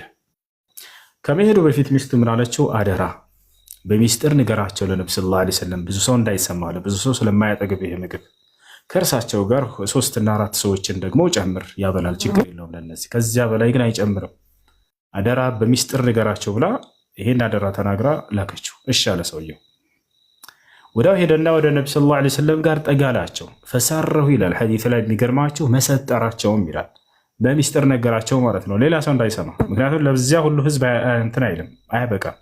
ሰሓቦቹ ስንት ናቸው ከተባለ ከ1400 በላይ ናቸው። ከዚያ ለነቢ ሰለላሁ ዐለይሂ ወሰለም ነገራቸው። አንቱ የአላህ መልእክተኛ የእርሶ ተርበው አይቻለሁኝ፣ የሚበላ ነገር ላመጣላቸው ወደ ቤት ሲሄድም አላገኘሁም በቤቴ ውስጥ፣ ነገር ግን ትንሽዬ ግልገል አለችን እርሷን አገኘሁኝ፣ ትንሽዬ ዱቄትም አግቼ ነበር፣ ያችን እንድትቦካና ስጋውም እንዲበሰል አዝዣታለሁ ሚስቴን እና ከእርሶ ጋር 3 እና 4 ሰዎችን ጋብዣለሁኝ ወደ ቤቴ ይምጡልኝ አላቸው። ነቢያችን ሰለላሁ ዐለይሂ ወሰለም ድምፃቸውን ከፍ አደረጉና ምን አሉ? ያ ቀውም አሉ፣ ህዝቦች ሆይ አሉ፣ ኑ ጓደኛችን ምግብ ሰርቶ ጋብዞናል፣ ወደ ቤቱ እንሂድና እንበላለን አሏቸው። በዚህ ጊዜ ሰውየው ደነገጠ። ጠጋለና ራንቱ የአላህ መልእክተኛ ይህን ሁሉ ህዝብ አይበላም እኮ ያዘጋጀሁት ቤት፣ ከእርሱ ጋር 3 እና 4 ሰዎች ብቻ ነው ሊመግብ የሚችለው አላቸው። ነቢያችን ሰለላሁ ዐለይሂ ወሰለም ሂድና አሁን የምልህን ብቻ አድርግ አንተ አሉት። ሂድና ሚስትህን የቦካሽውን እንዳትጋግሪው እስክመጣ ድረስ መጥቼ እስክባርከው ድረስ፣ ልክ እንዲሁ ደግሞ የተጣደውን ስጋ እንዳታወጡት መጥቼ እስክባርከው ድረስ፣ ዱዓ እስካደርግ ድረስ በእርሱ ላይ አሉ። ሄደ ሰውየው እሺ አለ። ለሚስቱ ሄደና ነገራት። እኔ አላውቅልሽም የሚሆነውን ነገር አላት። ምን ሆነ ምን ተከሰተ ስትለው ጊዜ ነቢ ሰለላሁ ዐለይሂ ወሰለም ህዝቦቹን ሁሉ ይዘው እየመጡ እኮ ነው አላት። ተቆጣች ሚስት። እንዲህ በሚስጥር ተናገር አላልኩም ነበር አለችው። ሌላ ሰው እንዳይሰማ አላልኩም ነበር አለችው። ለቀድ ፈዐልቱ ማ ቁልት አላት። ያልሽውን ሁሉ አድርጌያለሁኝ እኮ አላት። ነገር ግን የአላህ መልእክተኛ ናቸው ህዝቡን ሁሉ የነግረውት ይዘውት እየመጡ ያሉት፣ እርሳቸውም ግን እንዲህ አድርጊ ብለውሻል ብሎ ከዚያ በኋላ ያዘዙትን ነገር ተናገረ። እኔ እስክመጣ ድረስና ዱዓ እስካደርግበት እስክባርከው ድረስ እንዳታወጪ እንዳትጋግሪ ብለውሻል፣ እንጠብቅ የሚሆነው መጠበቅ ጀመሩ ባልና ሚስት። የአላህ መልእክተኛ ነቢ ሰለላሁ ዐለይሂ ወሰለም ሰሓቦቻቸውን ከ1400 በላይ ሰሓባ ይዘው መጡ። ወደ ቤትም ከገቡ በኋላ እቃውን አቀብሉኝ ወደ እኔ ያሉ ነቢያችን ሰለላሁ ዐለይሂ ወሰለም ስጋውን አቀበሏቸው ከነብረት ድስቱ። ወዲያው ዱዓ አደረጉበት። ፈደዓ ወባረክ ጸሎት አደረጉበት፣ ባረኩትም። ልክ እንዲሁ የተቦካውንም ዱዓ አደረጉ፣ ባረኩትም። አሁን እየጋገርሽ አቀበኝ ያሉ ነቢ ሰለላሁ ዐለይሂ ወሰለም። ሚስት ትጋግራለች፣ ለባል ትሰጣለች። ባልየው ለነቢ ሰለላሁ ዐለይሂ ወሰለም ያቀብላል ቂጣውን። ነቢ ሰለላሁ ዐለይሂ ወሰለም እየጨለፉ ስጋ አንዳንድ ቂጣ ላይ ስጋ እያደረጉ ለሰሓቦቻቸው መስጠት ጀመሩ። ወላሂ የአይን እማኞች ናቸው ጀማዓ እየተናገሩ ያሉት። የነቢ ሰለላሁ ዐለይሂ ወሰለም ተአምራቶች በጣም የሚለዩት ከሌላ ከመጽሐፍ ቅዱስ ተአምራቶች ምንድን ነው? በስማ በለው አይደለም ተአምራቶች የተዘገቡት። ያዩ የአይን እማኞች ተአምራቱን የተቋደሱ የበሉ ናቸው። እንደነ ሉቃስ እንደነ ማርቆስ እንዲህ እንዲህ ኢየሱስ ሰራ ብሎ ማለፍ የለም እኛ ጋር በላን እያሉ ነው፣ አየን እያሉ የሚናገሩ ናቸው ተአምራቶች። ገብቷቸዋል አይደል? እንዳለ እነዚህ መጽሐፍ ቅዱስ ላይ ያሉ ተአምራቶችን ብትሄዱ ለኢየሱስ ክርስቶስ አንድ ታይቶ የተናገረ የለም። በነገራችን ላይ አየሁ ኢየሱስ እንዲህ ሲያደርግ የሚል የለም። ለቀድ ረአይቱ ይላሉ ሰሃቦች፣ አየነ ይሄ ሲሰራ እያሉ ቢገልጹ ናቸው። የአይን እማኝና ሰምቶ የሚናገር እኩል ነው ይላል። በፍጹም አይደለም። ሰለላሁ ዐለይሂ ወሰለም ሰሃቦቻቸው አይተው ተአምሩን የበሉ የጠጡ ናቸው። ይሄንን የተቋደሱ ናቸው ተአምራት። እንዳጠቃላይ ሰሃቦች ሲናገሩ ምን አሉ? በአላህ ስም እንምላለን አሉ። ከ1400 በላይ ሰሃቦችም ያንን ጠገብን አሉ። መጨረሻ ላይ ማን እንደበላ ታውቃላችሁ? ነቢያችን ሰለላሁ ዐለይሂ ወሰለም ሁሉንም ማስተናግደው ከጨረሱ በኋላ። ነቢያቶች እንደዚህ ናቸው፣ ስግብግብ አይደሉም። ራሱ በልቶ ቁጭ ብሎ በሉ እናንተ እኔ ተረፈኝ ብሎ አይልም። ላ ነቢያችን ሰለላሁ ዐለይሂ ወሰለም ሁሉንም ካስተናገዱና ካበሉ በኋላ መጨረሻ ለራሳቸው በሉ ዐለይሂ ሰላቱ ወሰላም። ከዚያ ሰሃቦች ሲናገሩ እና ታውቃላችሁ? ከዚያ ሰሃቦች ሲናገሩ ምን አሉ? በአላህ ስም እንምላለን ስጋውና የተቦካው ስንመጣ እንደነበረ እንደዚያው ነው አሉ። ምንም አልቀነሰም አልጨመረም፣ እንደዚያው እንዳለ ነበር አሉ። ገብታችሁ አይደል? አልቀነሰምም። ልክ እንዲሁ ደግሞ ምን አልሆነም አሉ። ሁላችንም ጠገብን አሉ። እና ነቢያችን ሰለላሁ ዐለይሂ ወሰለም ለጥቂት ሰው የሚበቃን ምግብ ለብዙ ሰው የመባረክን ተአምር ተሰጥተው ነበር ማለት ነው። ሁለተኛው ይሄ ነው። እንደው በጣም ይረዝማል። ሁሉም ከ1000 በላይ ተአምር ናቸው ብያለሁኝ። እያንዳንዳቸው ተአምራቶች በአይን እማኝ የተዘገቡ ናቸው። ገብታችሁ አይደል? ነቢያችን ሰለላሁ ዐለይሂ ወሰለም ሌላ በርካታ ተአምራቶችን አድርገዋል። ሌላ ምን አድርገዋል ከተባለ የመጨረሻ ልንገርሽ፣ ጊዜ እንትን ለመቆጠብ ሲባል አይንን አብርተዋል ነቢያችን ሰለላሁ ዐለይሂ ወሰለም። ነቢያችን ሰለላሁ ዐለይሂ ወሰለም ማየት የተሳናቸውን አይናቸውን አብርተውላቸዋል። በነቢያችን ሰለላሁ ዐለይሂ ወሰለም ጊዜ አንድ ሰው መጣ፣ ማየት የተሳነው ሰው አይኑ አይን ያ ረሱላላህ ኡድዑላህ ሊ አን የሩደሊ በሶር ያላቸው፣ አንቱ የአላህ መልእክተኛ ሆይ አላህ አይኔን እንዲፈውስልኝ ወይንም እንዲመልስልኝ ይጸልዩልኝ፣ ዱዓ ያድርጉልኝ፣ ማየት ፈልጋለሁ አላቸው። ኢን ሰበርተ ፈለከ ኸይሩን ለክ አሉት። ብትታገስ ለአንተ እርሱ የተሻለ እኮ ነው አሉት። ለምን ከተባለ ነቢ ሰለላሁ ዐለይሂ ወሰለም ሐዲስ አልቁድሲ ላይ ከአላህ ሱብሓነሁ ወተዓላ እንደተናገሩት ከባሪያዬ ሁለት አይኖቹን ሊዝበትም ጀነትን ለውጭ የሰጠሁት ቢሆን እንጂ በቀጣይ ዓለም ብሎ ስለተናገረ ያንን ታሳቢነት በማድረግ ብትታገስ ለአንተ የተሻለ ነው አሉት። ሰውየው ግን አይ እንደው እኔ ማየት ፈልጋለሁ ይበቃ አላቸው። ወዲያው ያ ሰውዬ መጥቶ አይኑን ገልጠውለት ነቢ ሰለላሁ ዐለይሂ ወሰለም ከአላህ ሱብሓነሁ ወተዓላ በተሰጣቸው መሰረት ተአምር አይኑ ተገልጦለት ተመለሰ። ገብታችኋል አይደል? አይኑ ተገልጦለት ተመለሰ እና ነቢያችን ሰለላሁ ዐለይሂ ወሰለም አይን የማብራትን ተአምራት ተሰጥተዋል ማለት ነው። ገብታችኋል አይደል? ይሄ ነው። ሌላኛው አልይ ብን አቢ ጣሊብ ነቢያችን ሰለላሁ ዐለይሂ ወሰለም አይኑን ከገለጡለት አይኑን ከፈወሱት መካከል አልይ ብን አቢ ጣሊብ ሌላኛው ሰሐባ ነው። ከዕለታት አንድ ቀን ታሪኩ ረዘም ይላል። ነቢያችን ሰለላሁ ዐለይሂ ወሰለም ምን አሉ? አይነ አልይ ብን አቢ ጣሊብ አሉ። አልይ ብን አቢ ጣሊብ የት ነው ብለው ሰሃቦችን ጠየቋቸው። ኢነሁ ይሽተኪ ዐይነይህ ያ ረሱለላህ ብለው መለሱ። አንቱ የአላህ መልእክተኛ ሆይ እርሱ አይኑን ታሟል፣ ማየት ተስኖታል፣ ቤት ተቀምጧል አሏቸው። የእቱኒ ቢሂ አሉ፣ ወደ እኔ አምጡልኝ እርሱን አሉ። እሺ የዋርኒንግ ምልክት እያሳየ ነው። ከቻላችሁ ታብ አድርጉ፣ ኮፒ ሊንክ አድርጉ። ሌሎቻቸው ደግሞ ቅዱሳን በማዳመጥ ብቻ እንተባበር። እንትን ባታደርጉ ጥሩ። እሺ ማንኛውም ክርስቲያን ጥያቄ ካለው ገብቶ መጠየቅ ይችላል። እሺ ተባረክ። ማማሩ የተሻለ ነው።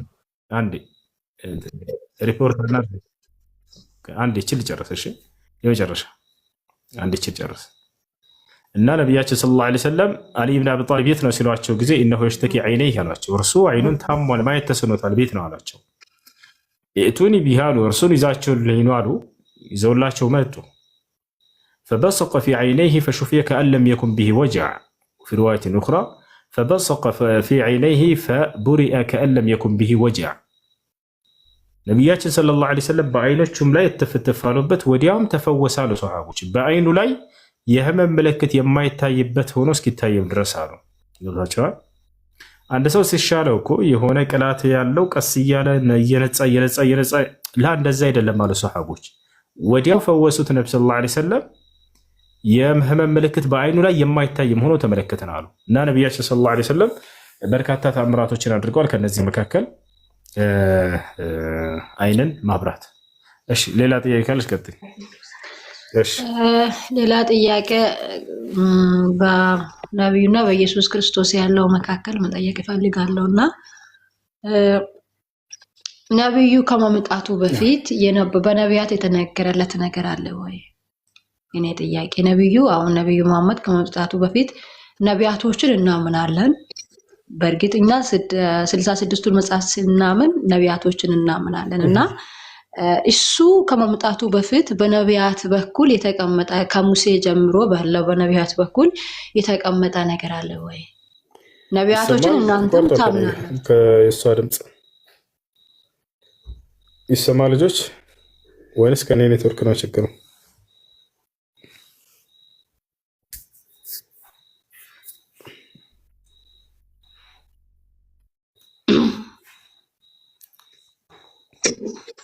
ይሰማችኋል?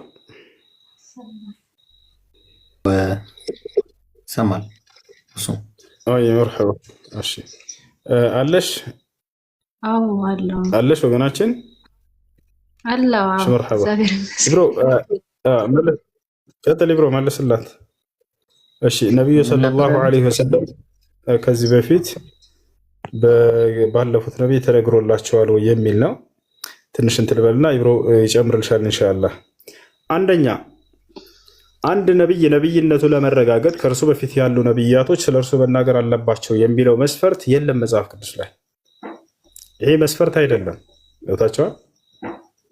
እንዲህ አይነት መስፈርት የትም ቦታ ላይ አይገኝም መጽሐፍ ቅዱስ ላይ። በዚህ መስፈርት እንሂድ ከተባለ ሁለተኛ መጽሐፍ ቅዱስ ላይ በርካታ ነብያቶች ውድቅ ይሆናሉ። ምክንያቱም በትንቢት ያልተነገረላቸው ነብያቶች ነፍ ነብያቶች አሉና መጽሐፍ ቅዱስ ላይ። ልጆች ይሰማል ወይስ ተቋርጧል? የተቋረጠ ይመስላል። እሺ ከተሰማ አልቀጥላችሁ እና ሁለተኛ ምንድነው ይሰማሻል? ሁለተኛ አንድ ትንቢት ያልተነገረላቸው ነፍ ነብያቶች አሉ። አሁን ሙሴ ነብይ ነው አይደል እንደ መጽሐፍ ቅዱስ። ነገር ከእርሱ በፊት የተናገረለት ነብይ አለ ወይ? ሙሴ የሚባል ነብይ ይመጣል ብሎ ላ የለም፣ በፍጹም የለም። አየሽ። ስለዚህ ሙሴ ሐሰተኛ ነው እንላለን? ላ አንልም። የግዴታ ከእርሱ በፊት ያለ ነብይ መናገር አይጠበቅበትምና ማለት ነው። ይሄ ነው። ሶስተኛ ነቢያችን ሰለላሁ ዐለይሂ ወሰለም ታዲያ ከእርሳቸው በፊት የተናገረላቸው ነቢያቶች አሉ ወይ? አዎ አሉ። ለምሳሌ ዒሳ ዐለይሂ ሰላም የማርያም ልጅ ዒሳ ዐለይሂ ሰላም ራሱ ቃል በቃል ምን ብሏል? ወኢዝ ቃለ ዒሳ ብኑ መርየም ያ በኒ እስራኤል ኢኒ ረሱሉላሂ ኢለይኩም ሙሰዲቀን ሊማ በይነ የደየ ሚነ ተውራህ ወሙበሽረን ቢረሱሊን የእቲ ሚን በዕዲ እስሙሁ አሕመድ ፈለማ ጃአሁም ቢልበይናት ቃሉ ሃዛ ሲሕሩን ሙቢን። የማርያም ልጅ ዒሳ ዐለይሂ ሰላም ወይንም መሲሁ እንዲህ ባለ ጊዜ አስታውስ፣ እናንተ የእስራኤል ልጆች ሆይ እኔ ወደ እናንተ የተላኩላችሁ የአላህ መልክተኛ ነኝ። ከእኔ በፊት ያለውን ኦሪትን ወይንም ተውራትን የማረጋግጥ የማልክድ ሲሆን እንዲሁም ከእኔ በኋላ የሚመጣውን መልእክተኛ ስሙ አሕመድ ወይንም ሙሐመድ የሚባለውን የማበስራችሁ ነኝ አለ። አየሽ። ስለዚህ ከእርሳቸው በፊት ተልኮ የነበረው ታላቁ ነቢይ ዒሳ ዐለይሂ ሰላም ወይንም ኢየሱስ ይሄንን ትንቢት ተናግሯል ማለት ነው። መልእክተኛ ይመጣላችኋል ብሎ። እሺ ይሄ ነው። ሌላ ማን አለ ስለ ነብዩ ሰለላሁ ዐለይሂ ወሰለም የተናገረ ከተባለ አብርሃም እና ልጁ ኢስማኤል በሱረቱል በቀራ ላይ በዱዓ መልክ የመጣ ትንቢት አለ። በዱዓ መልክ የመጣ የትንቢት ቃል አለ። በዚያ ላይ ምን የሚል ቃል ነው ከተባለ በሱረቱል በቀራ ላይ አብርሃም እና ኢስማኤል ስለ ነብዩ ሰለላሁ ዐለይሂ ወሰለም የተናገሩት ትንቢት ረበና ወበዐት ፊህም ረሱለን ሚንሁም የትሉ ዐለይሂም አያቲከ ወዩዐልሙሁሙል ኪታበ ወልሒክመተ ወዩዘኪሂም ኢነከ አንተል ዐዚዙል ሐኪም ይላል። አብርሃም እና ኢስማኤል ዱዓ አደረጉ፣ ጸሎት አደረጉ። በመካ ምድር ላይ ሄደው ከዕባን በሰሩ ጊዜ ጌታችን አላህ ሆይ ከዚች ሀገር ከመካ አንድ መልእክተኛን ለሰው ዘር አስነሳና ላክ፣ የአንተን አናቅጽ ለሰዎች ሁሉ የሚያነብላቸው ልክ እንዲሁ ደግሞ መጽሐፍንና ጥበብን የሚያስተምራቸው ከኃጢአታቸውም የሚያነጻቸው የሆነን መልእክተኛ አስነሳ፣ አንተ አሸናፊና ጥበበኛ ይሁን ከአምላክ ነህና ብለው ተማጸኑ። ይህንንም በእርሳቸው ላይ እንደፈጸመ አላህ ተናግሯል ወይ ታዲያ ከተባለ አዎ፣ በሱረቱል ጁሙዓ ላይ ሲናገር ሁወ አለዚ በዐሰ ፊል ኡሚይን ረሱለን ሚንሁም የትሉ ዐለይሂም አያቲሂ ወዩዘኪሂም ወዩዐልሙሁሙል ኪታበ ወልሒክመ ወኢን ካኑ ሚን ቀብሉ ለፊ ضላሊን ሙቢን እያለ ይናገራል። እና ይህን ይመስላል። ሌላው ነቢያችን ሰለላሁ ዐለይሂ ወሰለም ሐዲስ ላይ ወኢን ካነ ፊ ሀዛል ሐዲስ መቃል በዕድ አህሊል ዒልም አነ ደዕወተ ቢኢብራሂም ወቢሸረተ አኺ ዒሳ። ነቢ ሰለላሁ ዐለይሂ ወሰለም ምናሉ? እኔ የአባቴ የአብርሃም የጸሎት ውጤትና የወንድሜ የመሲሁ ብስራት ነኝ እያሉ ይናገራሉ። እሺ ቀጥይ። ኦኬ ጥሩ ነው። እና ኢሳን እየጨመርክ ነበረ። ኢየሱስ እንላለን። ኢሳ ራሱን የተናገረው ወይስ ኢሳ ይመጣል ተብሎ ማለት ስለ ነብዩ መሐመድ ኢሳ ራሱ ተናገረ ወይስ ስለ ኢሳ የተናገረለት ነገር? አዎ ኢሳ ራሱ ነው የተናገረው። ኦኬ እንደዛ ከሆነ ከኢሳ በኋላ እኛ ኢሳ ራሱ ለምሳሌ የተናገረውን አላህ ሱብሓነሁ ወተዓላ እየተረከልን ነው። ለምሳሌ ኦኬ አሁን ደግሞ ነብዩ መሐመድ ከስጋ አባትና እናት የተወለደ ነው ወይስ ከመንፈስ ቅዱስ አማካኝነት የተወለደ ነው? እሱን ብታስረዳኝ። ቀለል አድርገን ነው የምናወራው የምናከብረው። እሺ ነብዩ መሐመድ ሰለላሁ ዐለይሂ ወሰለም ችግር የለም አብሽር። ነብዩ መሐመድ ሰለላሁ ዐለይሂ ወሰለም እንደ ማንኛችንም ተፈጥሯዊ አወላለድን የተወለዱት ከወንድና ከሴት ከእናታቸው አሚና ከአባታቸው አብደላህ የተወለዱት።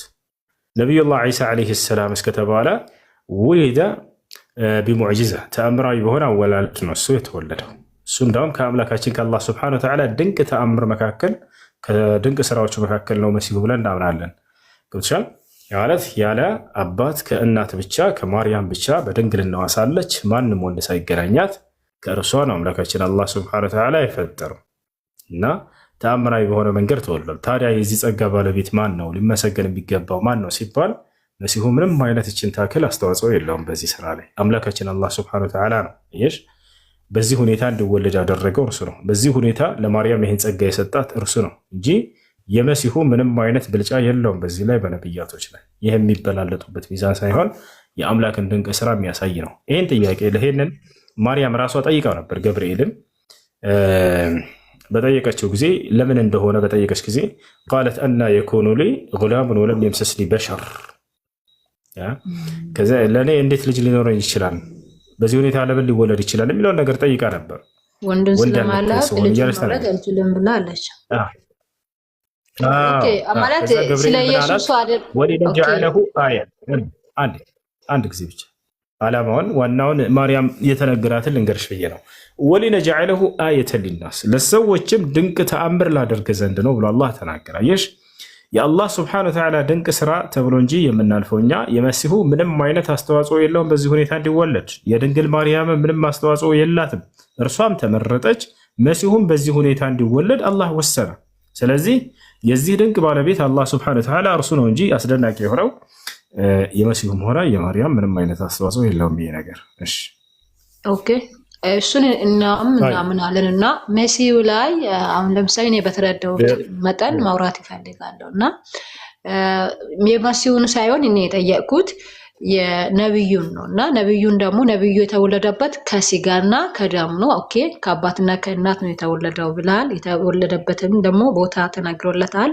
ኢየሱስ ክርስቶስም ከነቢያት ተነግሮለት የተወለደበት የሚመጣበት ከማን ዘር እንደሚወለድ ከአብርሃም ዘር እንደሆነ በነቢያት የተናገረለት እንደሆነ ሁላችንም እናምናለን እና ኢየሱስ ክርስቶስ ታዲያ ያለ ወንድ ፈቃድ ተናግሮለት የልጆችን ኃጢአት የሚያስወግድ የእግዚአብሔር በግ የተባለ ክርስቶስን ታዲያ ለምን ተቃወማችሁ? እኔም በበኩሌ ማለት ነው። ምክንያቱ ዋና ምክንያቱ እንድትቃወሙ ያደረገው ዋና ምክንያቱ ምንድነው? አንደኛ ጥያቄ ነውና አንደኛ ቢያደርግ ጥሩ ነበረ፣ ግን ሁለተኛም አድርጌ ልጠይቀውና ነቢያቱን እኛም እናምናለን፣ ግን ኢየሱስ ክርስቶስ ከመምጣቱ በፊት የነበረው ህጎች ሁሉ ከሙሴም ጀምሮ ህግ የተሰጠው በሙሴ ነው እናምናለን። ታምኑታላችሁ አይደል? ህግ የተሰጠው በሙሴ ነው። ህጉን እሱ ላይ ችግር እንዳይፈጥር ህጉን እንደምታምኑ እንደማታምኑ አላውቅም። ችግር እንዳይፈጥር አንዱ ግን እኔ እንደሚያውቀው ከሆነ ህግ የተሰጠው በሙሴ ነው።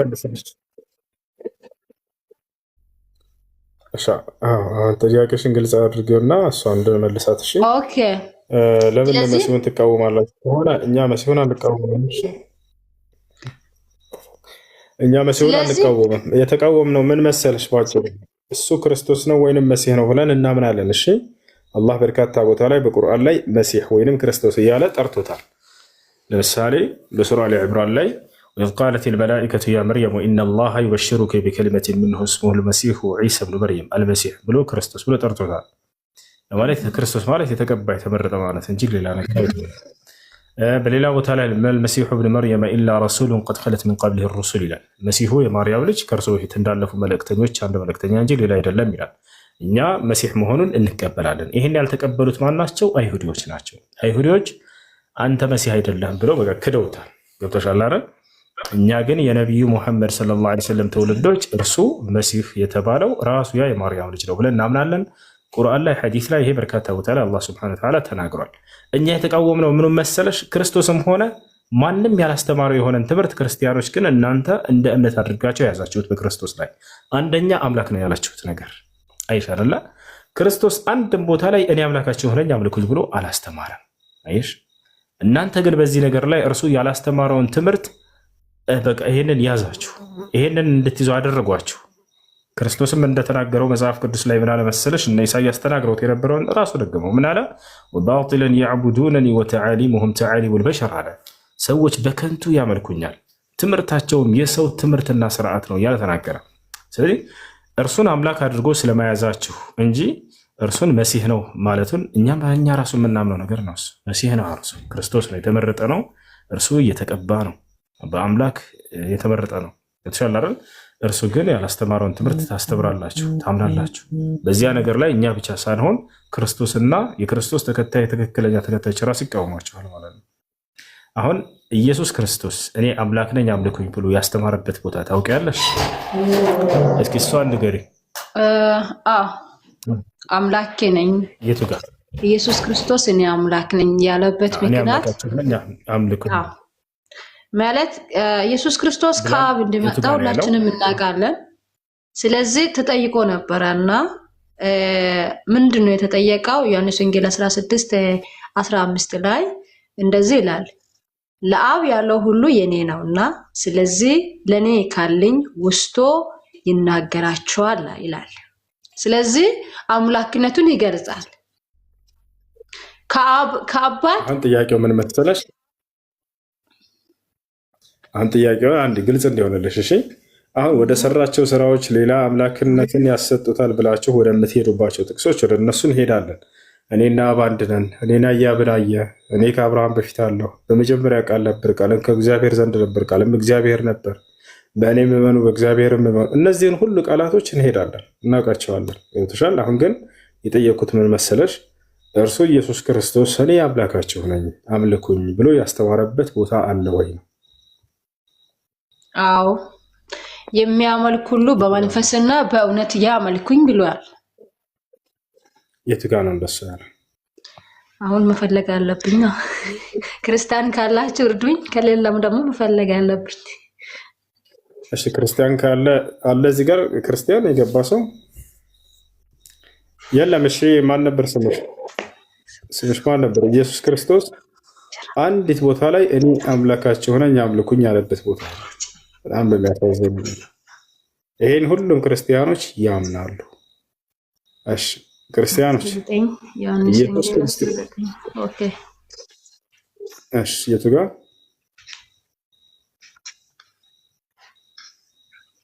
ኦኬ፣ የቱ ጋር ነው? ዮሐንስ ወንጌል 10:9 ያው እሱም በሩ እኔ ነኝ፣ በእኔ የሚገባ ቢኖር ያድናል አለ መጽሐፍ ቅዱስን አንተ ጋር ዮሐንስ ወንጌል 10:9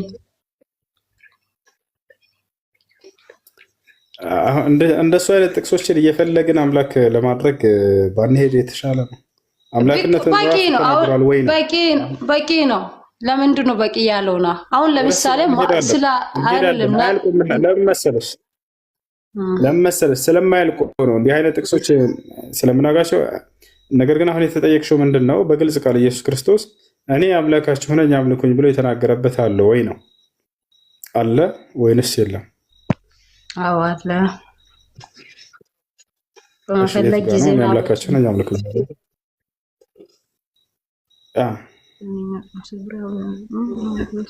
እስከ ዛሬ አታውቂም ማለት ነው።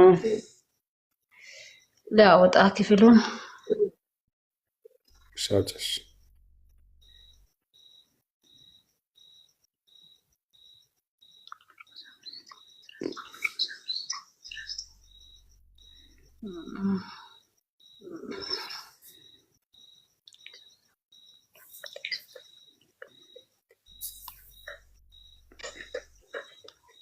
እሺ፣ ስለ አማላጅነት ነው ግን ብናገረው ኢየሱስም አልፈቀደለትም። ነገር ግን ወደ በቤት ሰዎች ዘንድ ሄደ ጌታ እንዴት ያለ ታላቅ ነገር እንዳደረገ እንዴትስ እንደማረ አውረላቸው አለ። ለምን ጌታ አለ እዚህ ጋር አምላክነቱን ጌትነቱን ገለጠ። አምላክ አይደለም ጌትነት ወደሱ እንመጣለን። አብርሃም ጌታ ነው፣ ሙሴ ጌታ ነው፣ ዳዊት ጌታ ነው። እነዚህ ሁሉ መጽሐፍ ቅዱስ ላይ ጌታ ተብለዋል። ከዛ በላይ ያታከራክሩኝ። አሁን ምን አለ መሰለሽ ኢየሱስ ክርስቶስ አንዲትም ቦታ ላይ እኔ አምላካችሁ ነኝ አምልኩኝ አላለም። በአምላክነት ዙሪያ ማን አምላክ እንደሆነ ግን በግልጽ አስተምሯል ወይ ኢየሱስ? አዎ አስተምሯል። ማን እንደሆነ አምላክ ብሎ እንዳስተማረ ታውቃላችሁ? አብና አምላክ ያለው ኢየሱስ ራሱ። ዮሐንስ ወንጌል ምዕራፍ 20 ቁጥር 17 ላይ ኢየሱስ ክርስቶስ ወደ አምላኬ ወደ አምላካችሁ አድርጋለሁ አለ። አየሽ አይደለ? ምን አለ? ወደ አምላኬ ወደ አምላካችሁ። አምላክ ማን እንደሆነ ተናገረ። ወደ አባቴ ወደ አባታችሁ ካለ በኋላ አብን ምን አለው? ወደ አምላኬ ወደ አምላካችሁ አምላኩ እንደሆነ ገለጸ። አምላክ ማን እንደሆነ መናገር ብቻ ሳይሆን የእርሱም አምላክ ጭምር መሆኑን እዚያው ጋር ገለጸ ኢየሱስ ክርስቶስ። ይወጣል አይደል? የሰዎችም ሁሉ የእርሱም አምላክ ጭምር እንደሆነ ተናገረ። ወደ አምላኬ አላቸው፣ ወደ አምላካችሁ ብሎ ገለጸው። የእርሱ አምላክ የሰዎችም ሁሉ አምላክ ነውና ማለት ነው። አንደኛ ያ ነው። እሺ ያ አምላክ ብቻውን እኮ አይደለም። ዮሐንስ ወንጌል ምዕራፍ 20 ቁጥር 17 ላውጣልሽ ወይስ አንቺ ራስሽ ታውጫለሽ? ቁጥር 17 ምዕራፍ 20 ቁጥር 17 ኦኬ አገኘሽው? አዎ ምን ይላል? ወደ አምላኬ ወደ አምላካችሁ አድርጋለሁ ይላል አይደለ? አሁን እዚህ ጋር ሌላው ነገር ምንድነው? አይ እሱ ብቻ አይደለም አምላክ፣ አብ ብቻ አይደለም ወልድም አምላክ ነው ሊሏቸው ይችላሉ። ላ ኢየሱስ ክርስቶስ አብን ብቻውን አምላክ ነው ብሎ በቃ ዘግቶታል። አብን ብቻህን አምላክ ነው ብሎ ዘግቶታል። ሌላ ማንም የለም። ዮሐንስ ወንጌል ምዕራፍ 17 ቁጥር 3 ላይ ታገኛለሽ። ኢየሱስ ክርስቶስ ወደ ሰማይ ቀጠለና አባት ሆይ ብቻህን አምላክ የሆንክ አንተ ነህ እያለ ይናገራል። እንዲሁም የላከውን ኢየሱስ ክርስቶስን ያውቁ ዘንድ ይህች ዘላለማዊ ሕይወት አለ። ስለዚህ አምላክ ማን እንደሆነ ክርስቶስ አስተምሯል። የአምላክ የእርሱም አምላክ ጭምር እንደሆነ አስተምሯል። ያ አምላክ ብቻውን አምላክ እንደሆነ አስተምሯል። خلاص ዘጋ። ኦኬ እንደዚህ ካላን ታዲያ እናንተ ነብዩን ማን ነው የምትሉት? ነብዩ እኛ ነብዩ መሐመድ ሰለላሁ ዐለይሂ ወሰለም ከነብያቶች መካከል አንድ ነብይ እንጂ ሌላ አይደሉም ብለን እናምናለን። አላህ ሱብሓነሁ ወተዓላ ስለ እርሳቸው በቁርአን ላይ ሲናገር ወማ ሙሐመድን ኢላ ረሱሉን ቀድ ኸለት ሚን ቀብሊሂ ሩሱል ይላል። ሙሐመድ ማለት ልክ ከእርሱ በፊት እንዳለፉ መልእክተኞች አንድ መልእክተኛ እንጂ ሌላ አይደለም ይላል። በሌላ ቦታ ላይ ስለ ነብዩ ሰለላሁ ዐለይሂ ወሰለም ምን ማለት እንዳለባቸው ለትውልድ ሲናገራቸው ምን ይላል? ቁል ኢነማ አነ በሸሩን ሚስልኩም ዩሓ ኢለየ አነማ ኢላሁኩም ኢላሁ ዋሒድ ፈሀል አንቱም ሙስሊሙን። ሙሐመድ ሆይ እንዲህ በል ይላቸዋል። ምን እንዲሉ አዘዛቸው? ኢነማ አነ በሸሩን ሚስልኩም እኔ ልክ እንደናንተ ሰው ነኝ። ከሰው የሚለያቸው ነገር ምንድን ነው? ዩሓ ኢለየ አነማ ኢላሁኩም ኢላሁ ዋሒድ ወደ እኔ ራእይ ይወረድልኛል፣ ይገለጥልኛል ከአምላኬ ከአላህ ዘንድ በላቸው አምላካችሁ እርሱ አንድ አምላክ ብቻ እንደሆነ፣ አንድም ሶስትም አይደለም፣ አንድ አምላክ ብቻ እንደሆነ። አምላኩ አንድ እንደሆነ እኛም እናምናለን። አንድ አምላክ እንዳለን፣ አንዱ አምላክ እንደሆነ ነብዩ አንድም ሶስትም ብለው ነው የሚያስተምሯቸው። አብ ወልድ መንፈስ ቅዱስ፣ አብ ወልድ መንፈስ ቅዱስ። ከኢብሮ ጋር ታወሪያለሽ። ትንሽ አረፍ ልበልሽ። ኢብሮ አላህ ይመቻል።